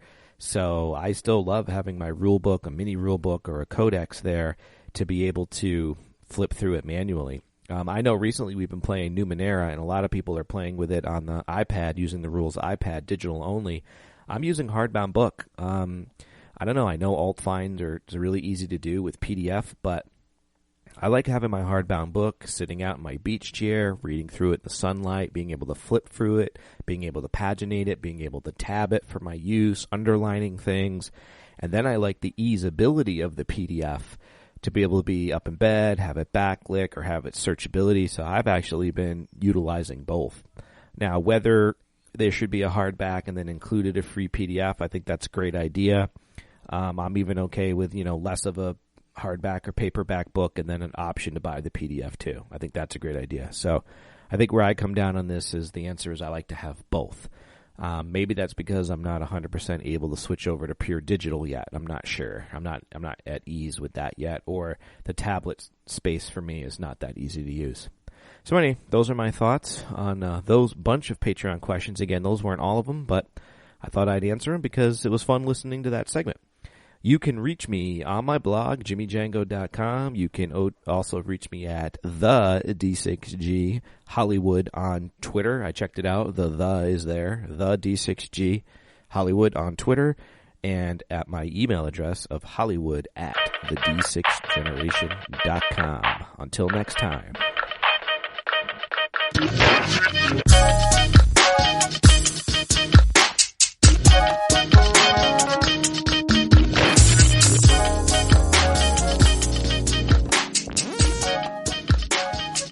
Hey, welcome back, and now we would like to take a moment to talk about our friends over at Game Salute. Indeedy-doo. Indeed. These guys are taking over the indie game scene to the point where you go on Kickstarter. It looks like half the games on Kickstarter have been helped by these guys. Yeah. They've got, of course, Luchador, the big everybody's fantastic favorite game. Mexican wrestling game right now. Great filler game. Awesome. But you know what? They don't just do Kickstarters and fulfillment and all kinds of other cool stuff like that and help people get published. No, they're giant presences in the industry as well, with news and all kinds of coverage. And they've got their own booth at Gen Con. In fact, they're so busy gearing up for what they're going to bring to you for Gen Con and what they're going to bring back that their heads are spinning over at the warehouse. They are indeed. And that's the thing. I mean, what's great about this is if you get your game published with Game Salute, they support you. They're out there at the conventions where you can't afford or can't have the time to be there, demoing your games, getting people excited about their published stuff. I mean, these are the guys that bring you Luchador, bring you Alien Frontiers, bring you all these fantastic games. And if you go to the website over at gamesalute.com, you will see all the fantastic games that they're publishing right now. And these little studios, people that are just like you and me that has great game ideas, always wanted to do it. Game Salute helps you get it out there, helps you guide you through the minefield that is Kickstarter, guide you through the entire process. They even have this really cool whole system. When Dan was on the show not too long ago, he explained it, that shows the different levels, the life and times of a board game, and how, the different time blocks it takes to get through the process. So you can really understand these guys know the deal. So head over to gamesalute.com. And all you guys who are talking about wanting to get into the industry, you can also get into the industry through Game Salute because they are always taking people. That's right. They're always hiring, looking for folks here, there, and everywhere. They've got locations all across the fruited plain, as it were. Ooh, the fruited plain and beyond. Indeed. So what you want to do is head over to gamesalute.com. And let's say you want to buy a game while you're there, Craig. Let's say you wanted to, you can buy local. It tells you where all the local stores are that carry Game Salute products. That's right. Let's say you're in the middle of the nowhere and there's the hinterlands, as it were, and there's no Game Salute. Click on Shop Online. In the middle of the fruited plain. You can buy things right online there from Game Salute, all these great games. And what is the code, Craig? The code would be D6G and then the episode that you're listening to at any given moment. Exactly right. We're actually cracking the code for you right now. Deja vu-ish like. There's the code. So head on over to gamesalute.com and check out all the hotness. Game Salute. Well done. I don't even know what that was. This is the Dice Tower Network at dicetowernetwork.com. Hey, welcome back. Now we thought, since we have Pat here on the show and we've been talking a lot about Deadzone, we can't really say we've completely covered the topic of Deadzone thoroughly. if we don't talk about the campaign system, because I think this is a core part of absolutely of the whole experience. Would you say that's correct, Pat? It's a core part? Yeah, I think this is where the game will really shine, is during a campaign setting. I agree, and that's it's a lot of the early skirmish games like this sort of had that element to it. But I think what's neat is that if you played any of those old classic ones like Necromunda or those other games, you will see that there are similar concepts here, but a lot more refined. And I think they prevent a lot of the balance issues you might see in other campaign systems, which I really like. So we'll kind of try to highlight those differences or some of those things in here as we go through and talk a little bit about how the campaign system works and why it's compelling and why you want to do this thing. So let's start. Up first, Craig, what do you find just in general? What do you find really cool about the campaign? Like what makes it desirable to play the campaign versus the well, game? I really enjoy when a campaign. What a campaign does is it gives each game some weight, and there's consequences of there's consequences to everything that you do, both winning and losing, and there's a reason. Like you don't just fight. It's not fight to the death and then, yay, there's a winner. There's a time when it makes more sense for you to pull out. Okay. And, it's just the way you want to go, like to build up your model. So there's a sense of everybody starts to become unique. It really it gives context to your games, which I think is huge. And to me is what my gaming is all about. I want to have, in my head, I'm making up stories, whether there's a campaign or not. So if there's a campaign structure upon which I can hang my stories, then I'm even more excited. Exactly. So I think it's cool. I think one of the big elements you hinted at was the idea that because your guys can get permanently lost and to bring in new fresh blood and lose all their experience. There's definitely a desire to want to withdraw and don't fight to the last model. A lot of miniature games, or any games really, because the game sort of resets after your battle, there's not really a reason to run away unless there's some sort of mission objective around it. But this game, you actually do want to stay. There's another cool core mechanic to the game, which we'll get to a little bit about how reputation works, but there are elements on the mission cards to Deadzone, color coding, right, that yes. won't come into play unless you're playing the campaign, because you get bonus points for your campaign score for doing certain elements of the mission, right, Pat? Yes, that's correct. It's called the core mission. Right. Exactly. Objective. So it's like bonus for getting that one particular item. In addition to that, we talked when we did the Deadzone review that there's all these cool crates in the game, and you find gear in the middle of your battle, and maybe it's a grenade, or maybe it's a better ammo, and that kind of gear, you use it in the middle of the battle. But in a campaign, any of that gear you end the game holding or get off the table, that sticks with your warband, or your strike force until the next time you play, or it's in your thing. So you actually it goes back into your store, so right. It goes back into your. I guess we call it like a bunker. Exactly. So as Craig says, ammo bunker. Yeah, right. So as Craig says, there are elements just right there. Even just knowing that is already going to affect your play style. I grab 3 grenades this time. Do I want to keep pushing the fight and try to win, or do I want to run off now all this great loot and save it for next time when the battle matters more for me or whatever? Yeah. So there's the way they've done it is awesome, because there's multiple different things you might be trying to achieve, and you might want to pull out because you've achieved one and the other one either isn't as important to you at this point in the campaign, or you're much less likely to be able to achieve it. So there's a meta level almost of the game that you're experiencing that you just can't experience when you're just playing one-off games. Right. So let's get into how this whole thing works. So first of all, just understand that the campaign system, the core rule book, it's not map based. There's no worrying about, there's a certain zones you got to control or anything like that. It's basically campaign system's going to have persistent forces, and they're going to change and evolve over time, and you're going to get points as you play, and these points are going to be used to figure out who's winning, doing okay, and losing in the campaign. And you're going to choose how many missions you're going to play, or how many rounds essentially are going to be defining that number. And that's up to the players to decide. So you can pick if I'm going to have, is it going to be a 5-week campaign, is it going to be a 3-week campaign, or how many games can you play, and any meta rules. Do you want to not be able to play the same person twice in a row? All that kind of stuff is hinted at in the book, but kind of said, hey, your group can come up with whatever you want there, which I like. It gives you that flexibility to decide. Yeah. The campaign system is open enough that even if you wanted to have a map-based system, it could still work in that map-based system. Right. So you totally could do that. That'd be awesome. Yeah. Exactly right. So what's nice about this, though, is you can play a nice quick short one just to get the feel for it, because after you play this once, you're going to realize, like I played the Nexus Psi campaign, and even after just 2 games, I was like, oh man, my initial force, I totally should have done that differently. So I would strongly recommend trying a really short one first, just to get your feet wet and get the basics down, and then you'll be all chomping at the bit to start over again and do it from scratch. Yeah, and you can get the experience with just your first game. Like really set up your strike force is the one you bring in, and what's the main force called? No, strike force is the main. Oh, that's army. the main. It's strike team is what you bring into battle. There you go. Yeah. So setting up your strike force and then playing a game, just those 2 actions will give you a really cool idea of how awesome this can be. So let's talk about how that all works. So there's actually a couple pre-campaign things you got to figure out right when you're starting to pick your faction. So the very first thing you're going to do is pick your faction. You're going to be locked into that faction for the duration of the campaign. And remember, there's the 4 cool factions. Pat, name the 4 factions. You got the Enforcers, you got the Rebels, you have the Marauders, and you have the Plague. Exactly right. And coming soon, by the time the show goes live, you'll also have... You'll have, in end of July, Asterians and Forge Fathers. Nice. So 6 factions to choose from. So choose your favorite faction. Now, here's the first thing where it gets interesting. So what you're going to do is you're going to build, as Craig said, your strike force. Now, a normal-sized game of Deadzone, when you just play on a one-off game, is 70 points. Okay? 70 points of guys on the table. The initial strike, and that's a strike team. Whatever you bring to the table to actually plan as a team.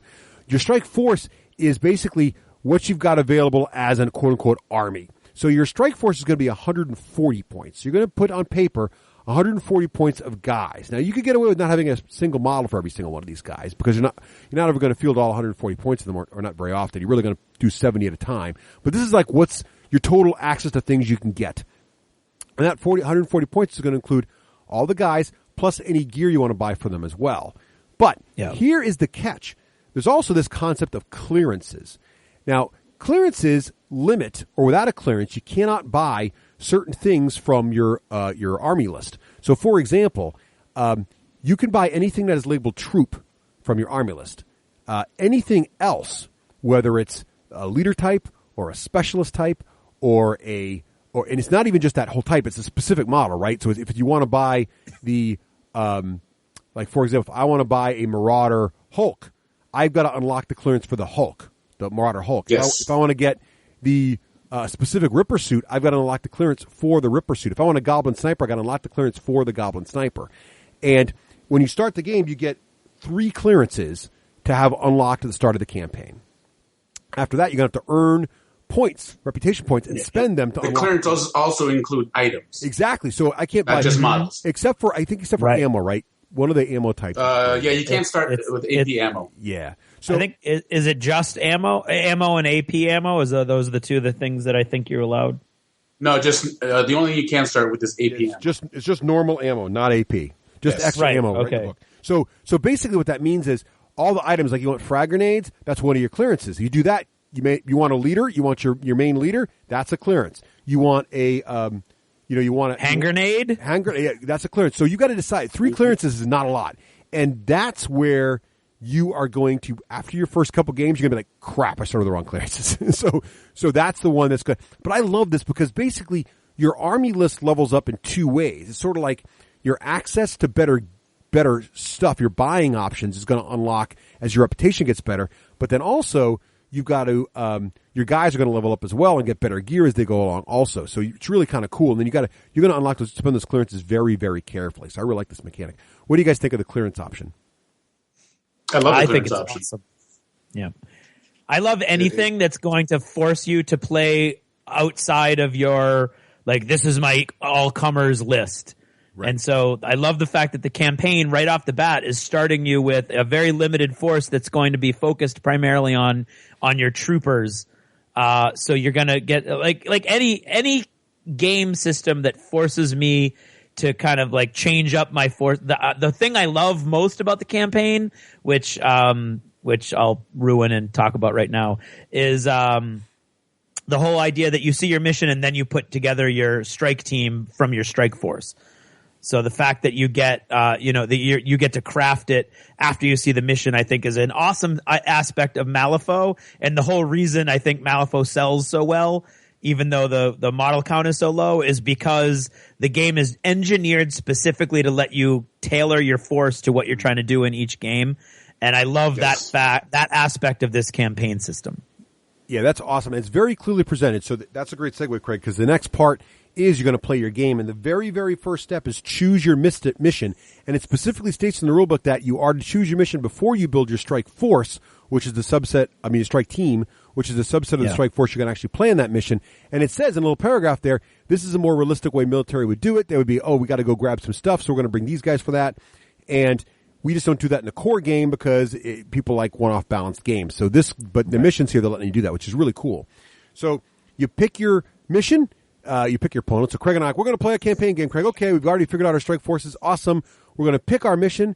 We're going to look at it together. We're going to figure out which 70 points of models we're going to bring out of our strike force into our strike team for this mission. And remember, there's nothing in our strike force we don't have a clearance for. So we're going to be going into this game with a lot different kind of list than you're ever going to play a one-off game with because you're already really restricted on what you can choose. Yeah. Definitely. So, all right. So then you're going to... The clearance is it's another level of strategy. Exactly right.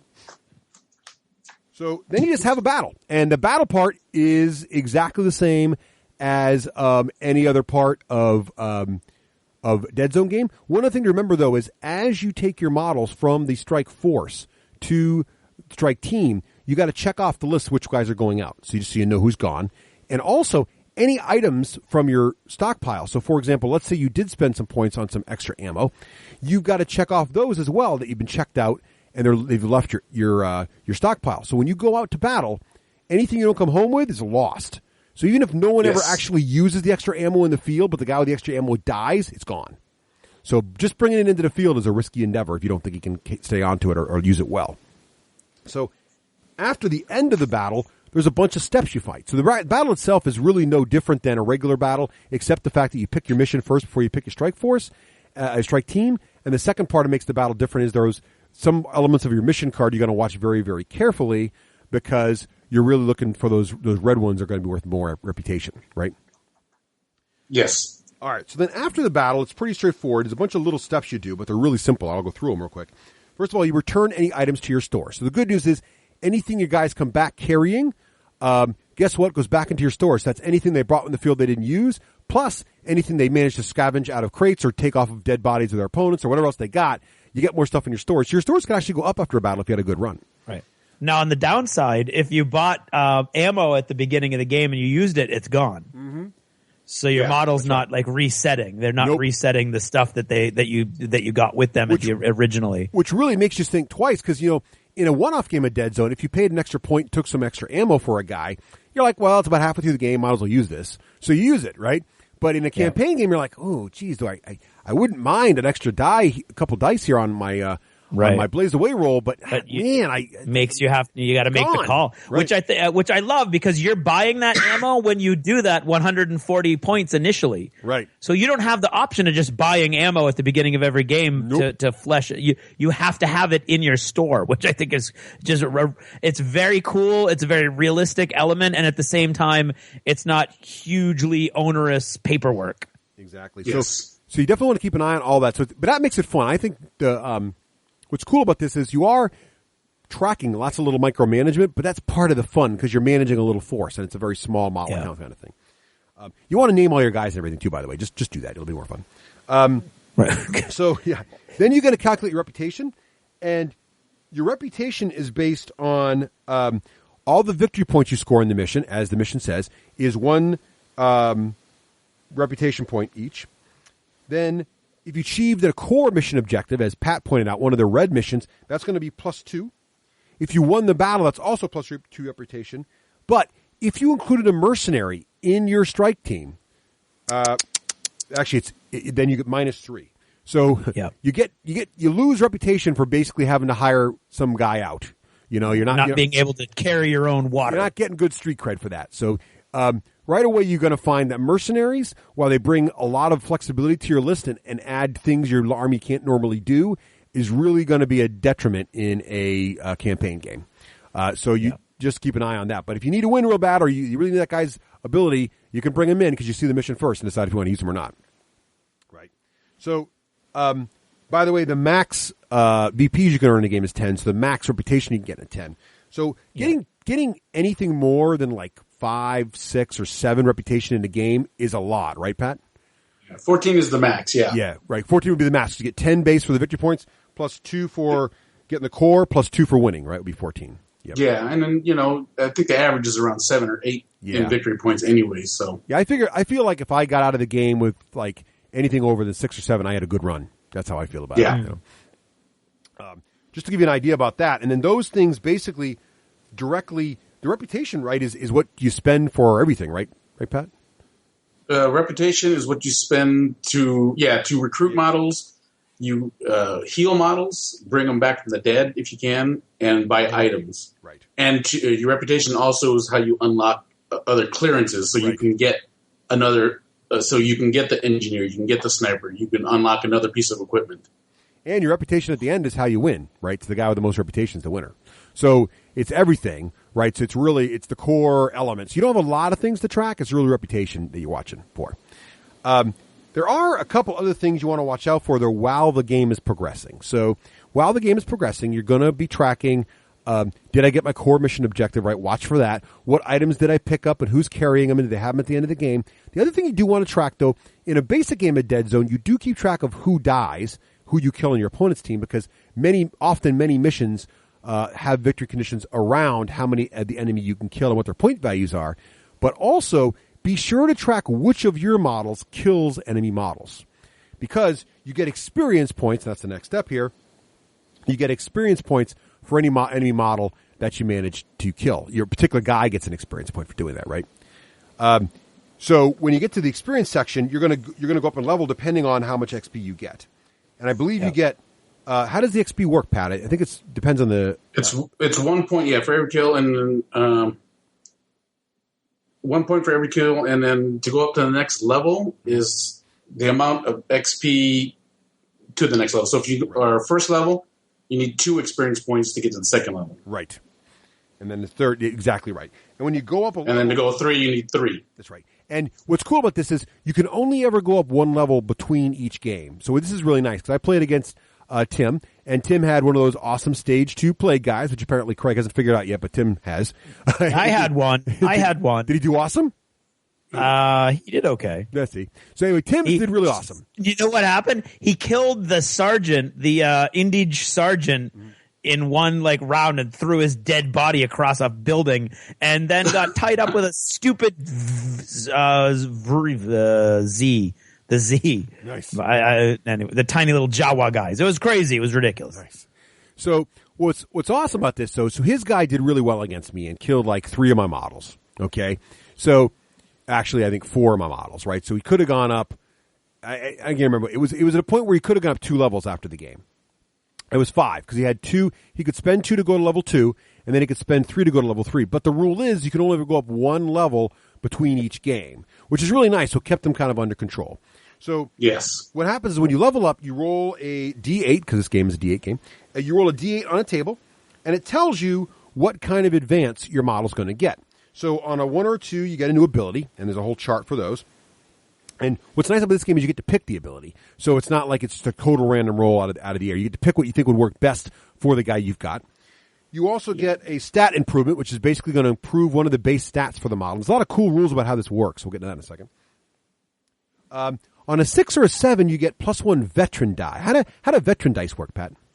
Veteran die basically is just a one-off die roll, or not die roll, a one-off die that you can add to any test in the game. But once you use it, it's gone for that battle. For that battle. And what's interesting about these two things, both the one that gives you a stat improvement and the one that gives you the veteran die, both of these things add 1 to the cost of the model.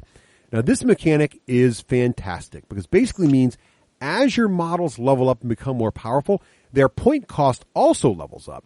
So that if Craig has just decided to jump into the campaign in the middle, or he had a really bad game against someone, lost all of his veterans, and now he's back with new recruits, I'm going to come in and I've got these 2 really kick-butt veterans that have won. Now they're level 4 each, and they've got all this great stuff, but they're also +5, 6 points each, or whatever they are. And all of a sudden now I've got less guys in my strike team because I've got these 2 veterans. So the game stays balanced, even though you've got these cool guys with great stories and scars on their faces and really cool abilities, right?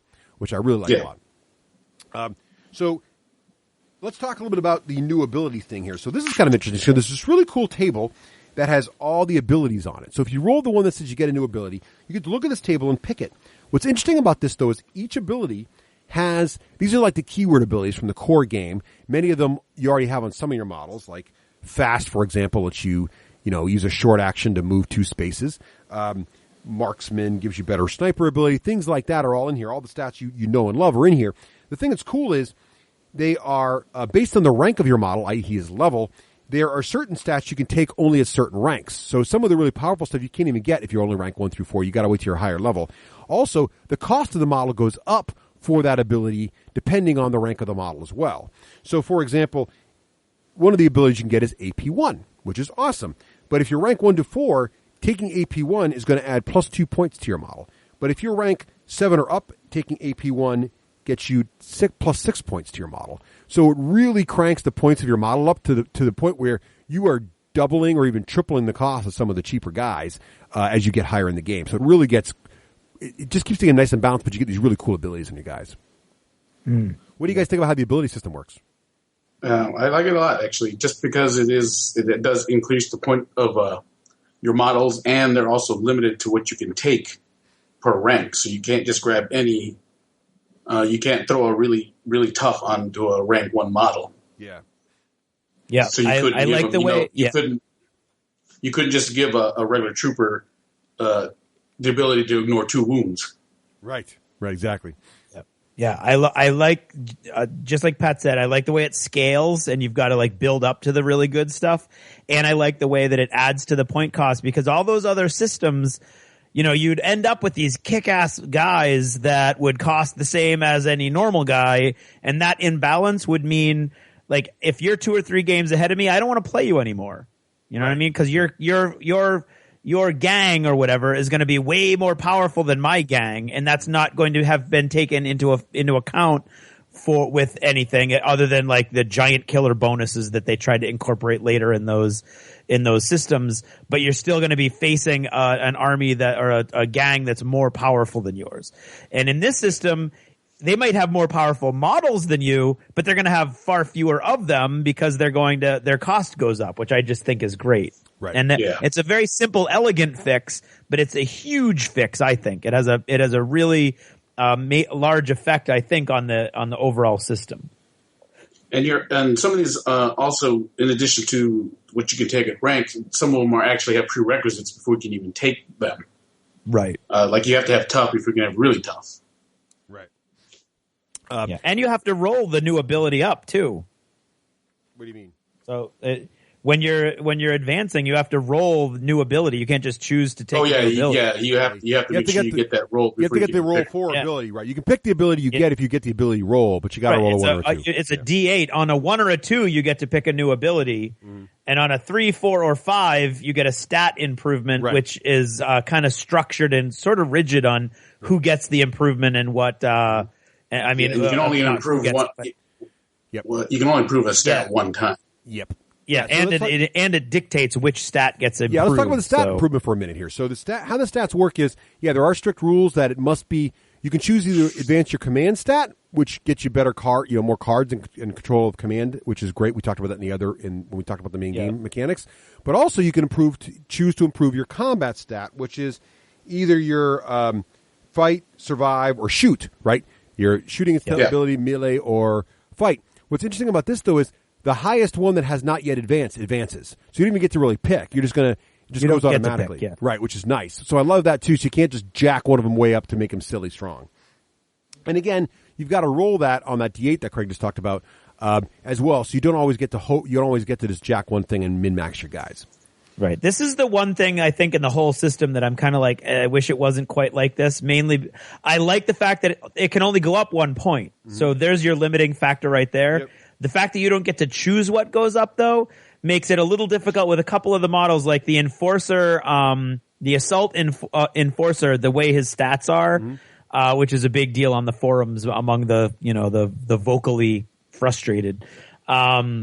You don't get to choose his fight stat to go up, whereas that's probably where he's going to be getting most of his points from fighting.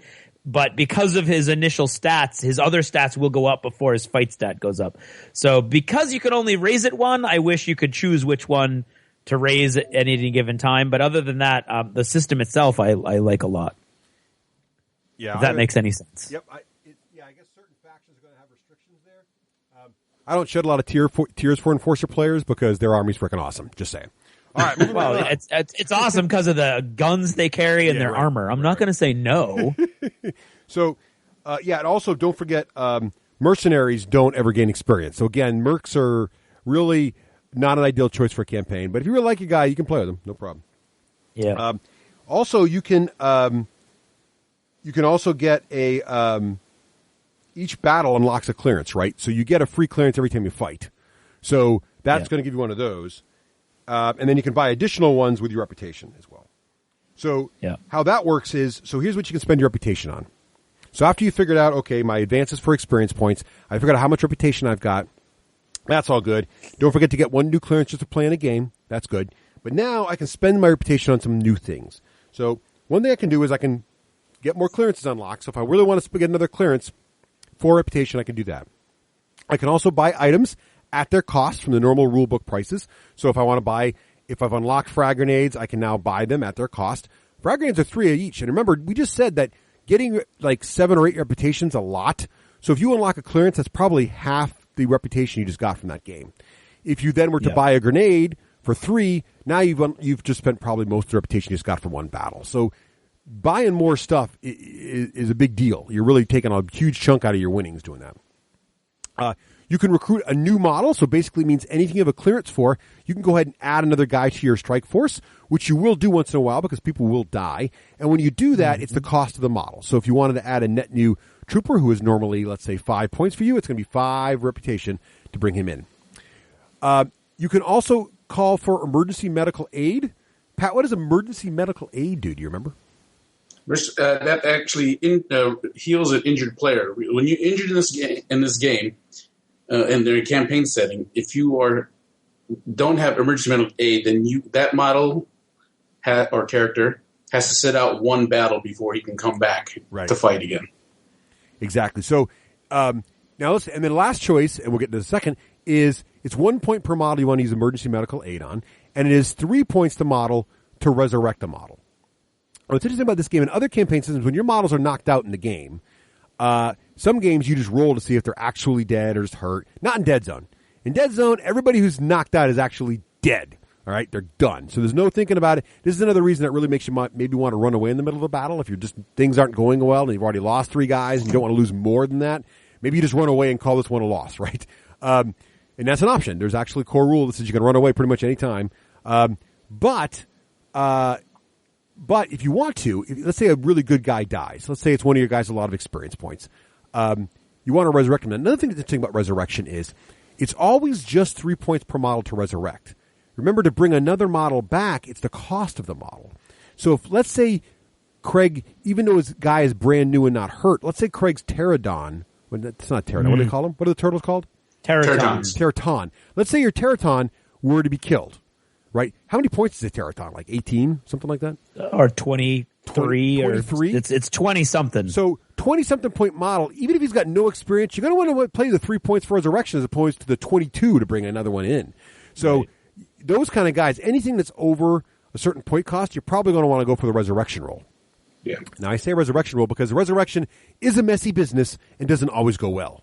Yes, right? definitely. So they've got this handy-dandy table in the book that you roll on when you go for a resurrection test. And resurrection isn't 100% either. No, right. So that's right. How does that work? You say I'm going to try to resurrect the guy, and then what happens? Then you roll the dice. Yep. And you look at the chart, and on the chart, basically he's a bleeder. You can't stop him from bleeding, and he dies. Yes. And in most of these rolls, the second roll, number 2, when you roll a 2, you're going to be brain damaged, and your command stat drops 1 level. Yep. 3, your impaired reflexes, and then your survive drops a level. Yes. 4 is blurred vision, where you lose a shoot. Yep. Muscle wasting is number 5, where you lose a fight. Yep. And then 6 and up, you're fine. You're good. Now, here's another part of this game that's brilliant, though. So, in other games have had this sort of mechanic, too, but your model still costs the same points. So now you've got a guy that stinks. But what's cool about this is any of those ones that Pat described that are bad, like brain damage, losing command, or impaired reflexes, losing a survive, all those also reduce the point cost of your model by 1. Yes. So now you've got a model that's not so good, but he's also a cheap dude. So if one of your troopers actually gets that, he's still a great guy to go running up and maybe try to grab a crate or grab an objective, right? So it stinks, but it does stink if he's a high level guy that's got all kinds of cool stuff going on. But it's actually nice that his points go down because he actually makes them still pretty viable in some cases, which I love. And also when this happens, Pat, right, all these guys, regardless of the role, will have to sit out one battle unless you do emergency medical, right? Is that the scoop? Yes. No. They come back right away. Oh, do they? Okay. Yeah, and they get it. The way I'm reading it, Pat, and correct me if I'm wrong, injured models will recover on their own given the normal medical attention available. So you going to have that negative for just one battle? Or do you have to buy emergency medical aid to make that injury go away? Yeah, you have to buy emergency medical aid to stop that injured model delay. Uh-huh. With the resurrection, right. They come back. They take the permanent damage, and then they can come back and fight the next battle. That's what I'm forgetting. Right, injured is a game stat. So like in the battle, if you're not killed but you're injured, you're injured or you're dead. So at the end of the battle, if you're not killed but injured, you're going to sit the next battle out, but then be fully healed. Unless you do emergency medical aid, then you come back. Right. So if you don't want to spend the money, and you have, if your stable is fairly thick, you can let a guy sit out. That's what it is. Reputation. Right. Yep. Because remember, we described the rules of the game. When you fight, there's not really hit points in this game. You're either fine, injured, which is your first thing got through your armor, or you're dead. Right. That's right. That's what they're talking about there. That makes sense. All right, cool. Yeah. Got it. So then the last thing that happens is you're going to update your roster. So make notes to your roster about what happened. Then you're up to speed. Now, the final thing is you can add fresh recruits. So how this works is, let's say things go really, really badly. Things not go well. Okay, so you're playing along, and it's just not your campaign. Your first game goes in, you're wiped out to the model. For some reason, you don't think to run away, or you can't run away, or something happens, and all 70 points of your list dies. So then you decide, well, okay, fine, I'm going to try this again. So you now remember your initial strike force, the one you made up for the entire campaign, is only 140 points. You've only got 70 points left. So you come back to the next game, feeling all good. Now I'm going to play Pat. I lost badly to Craig. I'm going to play Pat. I bring my 70 points to Pat. Pat, I do a little better against, but I still only leave the table with only 30 points left alive. Everything else is dead. It's not great either. So now I'm like, well, crud. I can't play another game because I don't have enough points to bring 70 points onto the table. What happens? Well, there's a nice little saving mechanic in here called add fresh recruits. And if everything's said and done, you have fewer than 70 points of models left for the next battle, then High Command is going to send you some fresh recruits. What I like about this is basically you get as many fresh recruits as you need to get them back, to get your list back to a 70-point viable list. Yeah. But these fresh recruits are always basically the most basic guy. There's a little table here. Enforcers always get an Enforcer type.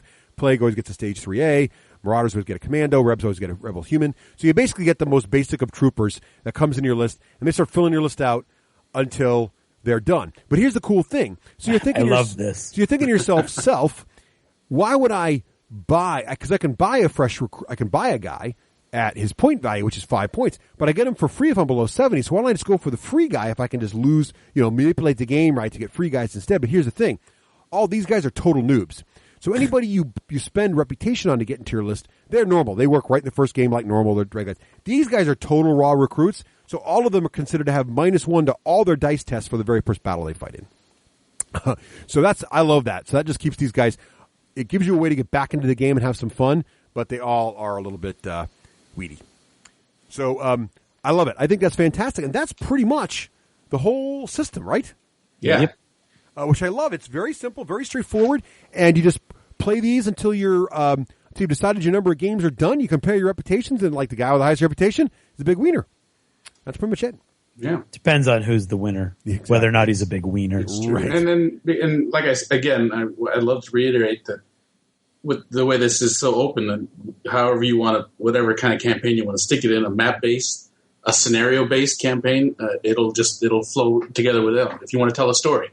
Yeah, yep. I think we should take a moment to talk a little bit about the Nexus Psi, because this is a great example of how you guys, Mantic, really showed like, here's a layer we can put on top of the existing campaign system to really make it really kind of different and unique and themed.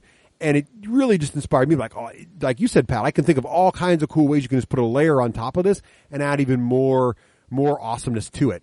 But I love how I can just grab this book really simply, pick 4 or 5 or 6 players. We just have some fun, have our games mean something, connect the games together in a meaningful way, and have some points at the end and have some trash talk. But if I want to add more depth, the exercise is a great example. They have, like, again, it's not truly map-based. It's sort of arbitrarily, there's these different zones you can fight over, and based on the reputation points you get to, you can then go and pick those certain zones.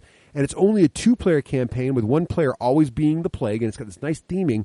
But what's really cool is each of the zones have very specific, almost 2-page missions that are very, very fluff-filled, very, very detailed, much more in-depth than the little card missions from the core game. So the campaign system in the core game book really runs around the card-based mission system, where each player has a hidden card with a hidden mission.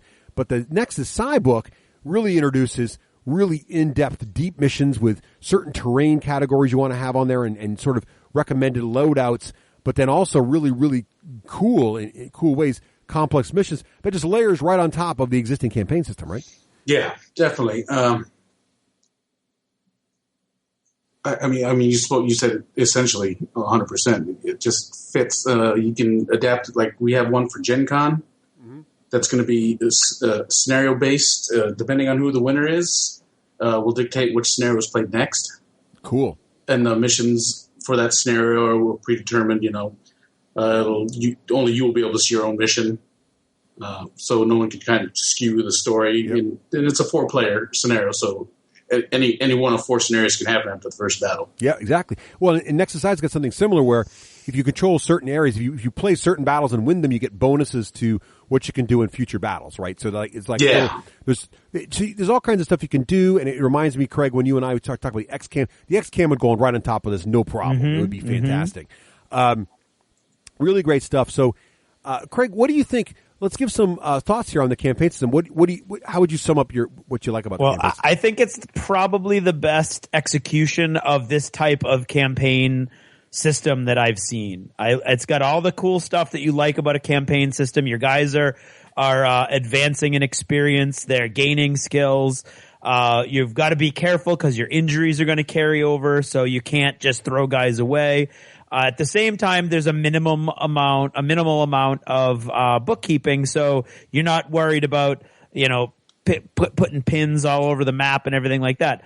However, as Pat said, and now I'm getting all kinds of ideas myself, you could lay this system over almost any other kind of tracking system. So, like, you could use the old GW hexes, and I'm thinking in my head, you could make an awesome map. Just take the GW 40K hexes that have ruins on them and plug those together, make a nice small map with different zones, and you can kind of meld Nexus Psi and the regular campaign together on this new map, and you could have all kinds of cool maps where you're trying to take territory in this ruin. I really like it a lot. The only thing I have that is a little tweaky to me is that not being able to choose what stat goes up, and that's a minor issue to me. It's only going to affect a couple models, and it's only going to affect them on a very specific role. So I don't think it's going to come up very often anyway. And I really like everything else. I like how you can really enjoy this and get a lot out of it right out of the box. Just immediately, like we said, do the initial setup and then play your first game, and you're going to get that experience. So I think they really did a great job of sort of taking the old school campaign concept and putting it into a really cool Deadzone skin and sort of pushing it into the new century, if that makes sense. Definitely. Yeah, I totally agree, Craig. And I think what my favorite part of it really is, and it's such a simple addition, 2 things. I love how the gear, the items actually persist and you have to track them. That's really a lot of fun. And I really like the points, the fact that your models gain and lose points when things go bad for them, like they get permanent injuries, or if things go good for them and they get abilities. It just really keeps the game, it feels balanced. I don't know if I've played enough of these yet to really know if it stays balanced. I'm sure there are points in certain combos that might feel a little OP or whatever, but for the most part, you definitely feel like you're paying for it. And I found it as soon as when Tim and I were playing, he had this guy Phil, and as he leveled Phil up, all of a sudden his force is getting smaller. But a lot of the missions really reward large model counts in many ways. Be able to cover the board, find stuff quickly. So as soon as you start wanting to bring those powerful guys out there, he was actually like, I don't know if I can afford Phil anymore. So it's kind of a cool. It really makes you stop and think like, wow, what do I want to get there? My only tip for new players is, this is a mistake I made, is I decided that I was going to start the campaign and have as much variety in my model list as I could. So I thought it would be brilliant to, as clearances, unlock some really expensive dudes and then take a couple of them each so that if one died, I'd have a backup. You see, this is my brilliant thinking. The problem with this brilliant thinking is, it seemed brilliant to me at the time. The problem with this is that you don't have a lot of troopers then. So as you start to play the game, your big guys actually don't die, and you don't have enough backup troopers, and now you don't have enough points to fill the list back out when your troopers keep dying. So you're ending up but how do you get to your newbies? Because you've got technically enough points, 70 points to fill, but they're all the big guys, and you become less efficient because you've only got 2 models on the table, but they're awesome, but they can't get around the board because there's only 2 guys. So definitely don't do what I did unless you're a pro. Go with lots of grunts in the beginning. Just stick with the grunts and maybe buy one big dude you really want to play with, or maybe one leader or something, but don't get hemmed into only big dudes after a few games because it gets hard. It is That's for me. That's rough, though, because I was planning on doing the exact same thing with my Teraton. Teraton. Huh? Well, because remember, Resurrection is only 3 points. So just take one. Oh, take one. Right. Just take one Teraton. Don't. I took like 2 Ripper suits and like 2 leaders. So you like doubled up. I spent like 60. I spent almost half my strike force on big, not troop stuff. Yeah. And how exciting and how much blood pumping and how cool is it just thinking about building a strike force? I don't know. To me, it's just awesome. It's awesome. Like, building this cool force, and then small units of it are going to go out on missions, and I just the whole idea. Yeah. And you really agonize over what clearance to unlock next. It's like, oh, what do I really need for my next clearance? It's totally different. What's cool about that too is, even if 2 players are playing the same faction, the clearances they choose are going to dictate their playstyle a lot. So you could have 2 enforcer lists that are totally different in the early campaign because of how they choose clearances. And even in the later campaign, it's not like clearances are a dime a dozen. It's 1 per game. Plus, if you're going to spend money on clearances, you're not spending money on buying more guys. And then even if you do, let's say later in the game, you do finally unlock, you decide to do the Teraton later in the game and unlock them as a clearance. Now you got to find 22 reputation to bring Teraton into your list, right? It's like, where are you going to get that? So it is hard. If you decide to use to unlock a guy early because he's so expensive, that's pretty much the big dude you're going to have. And you're not going to have 2. I'm telling you, if you take 2 or 3, make all 3 clearances the big dudes, you could get into trouble unless you do well. If you suck like me, you could have bad times. I don't know. So anyway, that is the campaign system. Pat, thank you so much for taking time out of your busy schedule to join us here on the D6 Generation. I really appreciate it. Thank you guys for having me. I really enjoyed it. Hey, if people want to follow up with what you're up to or the Mantic Community is doing, or where's the best place online to check it out? Several different places. You can go to the Mantic website and check out the Mantic blog. We have many things being announced on through there. Mm-hmm. You can go to the Mantic North American events page if you're looking for any kind of happenings that's going on in the United States or Canada. Many tournament sponsors, convention sponsors, store owners, they get me all the information of events, and I post it up there on that Facebook page. So if you're looking for something in your area, you should be able to find it on the events page there. Nice. Cool. Very good. Well, thank you again, Pat, and have a great time, and we look forward to seeing you at Gen Con. I can't wait to see what you're building. Definitely stop by the booth, guys. I got something for you. Cool. We'll tweet pictures. We'll be about we'll be there. Mantic stuff. Awesome. Sweet.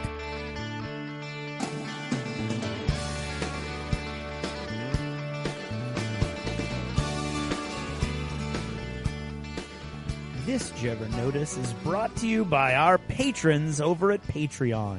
And in particular today, this one's dedicated to Brent Kreinop, Rob A., Adon, how'd you end up on my list twice? John Gibson, you've actually been in the 3rd chair. You don't deserve to be on here. And Greg Barlow. Thanks, guys, seriously, for supporting the show. And if you're not supporting the show as a patron, go ahead on over to patreon.com. go look for the D6 generation, and just, if for no other reason than to laugh at Russ and my aping antics as a video. Did you ever notice how hard it can be sometimes to get some friends together in game? You're talking like really good friends, so there's no question that, somebody maybe doesn't really want to game with you or whatever, maybe they're stringing you along, but really good friends from way, way, way back.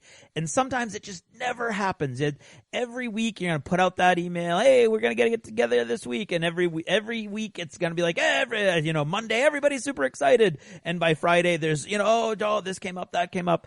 And it's just tragic. It's tragic. And that's been happening to me this summer a lot. And it's not just everybody else. I mean, it's me too. I'll 3 weeks in a row, something else will happen. And then on the 1 week everybody else can make it, I can't make it. And it's just craziness. It's craziness, especially in the summertime when things are so busy. But, what I'm going to say, and what I would like to just get out there right now is sometimes you just gotta make it work. You know what I'm saying? So if you've got that group of guys or gals that you like to play games with and you haven't seen them for a long time, give it a try. Really, just try to shuffle your schedule. Try to make your significant other maybe understand that it's important that it doesn't happen all the time, that this is like a one-time deal or, a once-a-month deal or, once-a-week deal or, no more than once or twice a day. And just make it work. Make it happen. Get together with those people that you really enjoy gaming with if it doesn't happen. And I know a whole bunch of you guys are really, really lucky that you get to be with those folks all the time. And I envy you that. I envy you that point in your life too, because it gets a lot harder as things go on, I'll tell you. And I know I'm super lucky because I've got all these awesome friends that I see almost every Tuesday. Not as often anymore, that everybody's sort of scattering. But still a great, great group of guys that I really enjoy spending time with. So I'm super lucky, and I don't want to take anything away from that Tuesday experience that I have and all the fun that I have off Tuesdays, because I know I'm super lucky. I know that I've got all these guys, and we don't just go play on Tuesdays. Movies, etc. I'm talking about like when maybe there's a group of guys that you can't quite nail down, and that's what I'm talking about today. Because as the summer progresses and I start to realize, holy crap, I don't have any time left, you really start thinking, you need to make the time. And it's crazy. It's extremely difficult. Trust me. I write now during the summer as a full-time job, so I force myself to get up in the morning and work through the whole day. My wife is usually leaving for work right around the time that I have to quit, so I'm running around having a good time with my son in the afternoon. I'm not going to foist him off on a movie when it's just him and I. And then at night, I'm trying to get some modeling done, but I also have to write whatever I didn't write to meet my goal for that day. I mean, it's busy. It's really, really busy. It's more busy, to be honest, than the school year.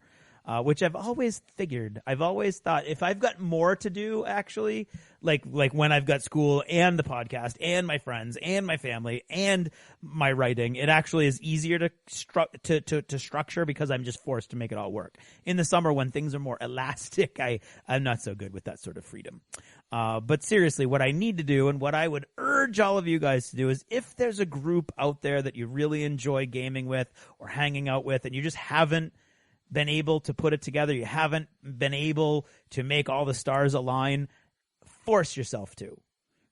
Just once, like in the next month, try to make it work. Try to, you can hear the urgency in my voice, okay? Try to convey that urgency to them. And then when everybody's feeling that kind of urgency, it doesn't matter if, maybe your wife's sister is over for the fourth cookout in a row, in a day in a row. Or it doesn't matter that, you really need to get those bags of grass from the backyard to the garbage. You need to do it today instead of tomorrow. Make it work. Just carve a little piece of time out for those folks that life, starts to pull you apart. Life, schedule wise, not emotional wise, but it does start to pull you apart. And it takes work. It takes effort sometimes. So we're not always super lucky to have like my really close friends from a long, long time ago. None of them can make Tuesday night games, and all of them used to. So, I mean, I used to live in the golden age, and of course the real tragedy is you don't realize you're in the golden age until the golden age is over, right? We had no idea how blessed we were to have Daka Daka until Daka Daka had to go away. So let's broaden this. Did you ever notice? And did you ever notice how good you have it right now? Look around and appreciate everything you've got, and then make it work with your friends. Okay, that's about it. That's all I've got to talk about today for that. Thank you very much for listening, guys, and good night.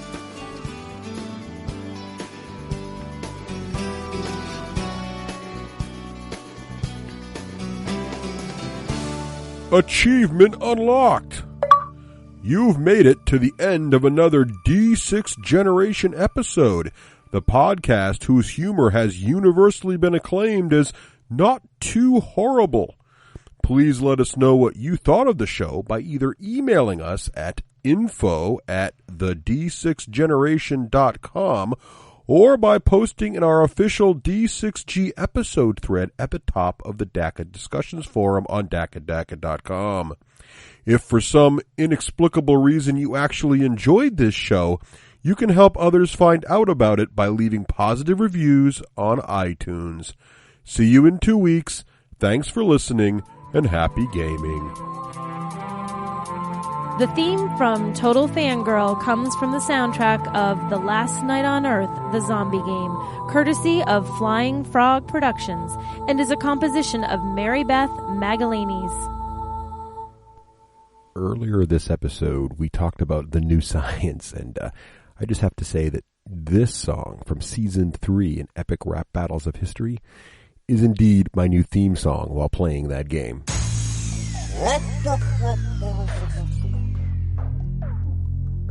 Bill, nah. What's up? Sir Isaac Newton!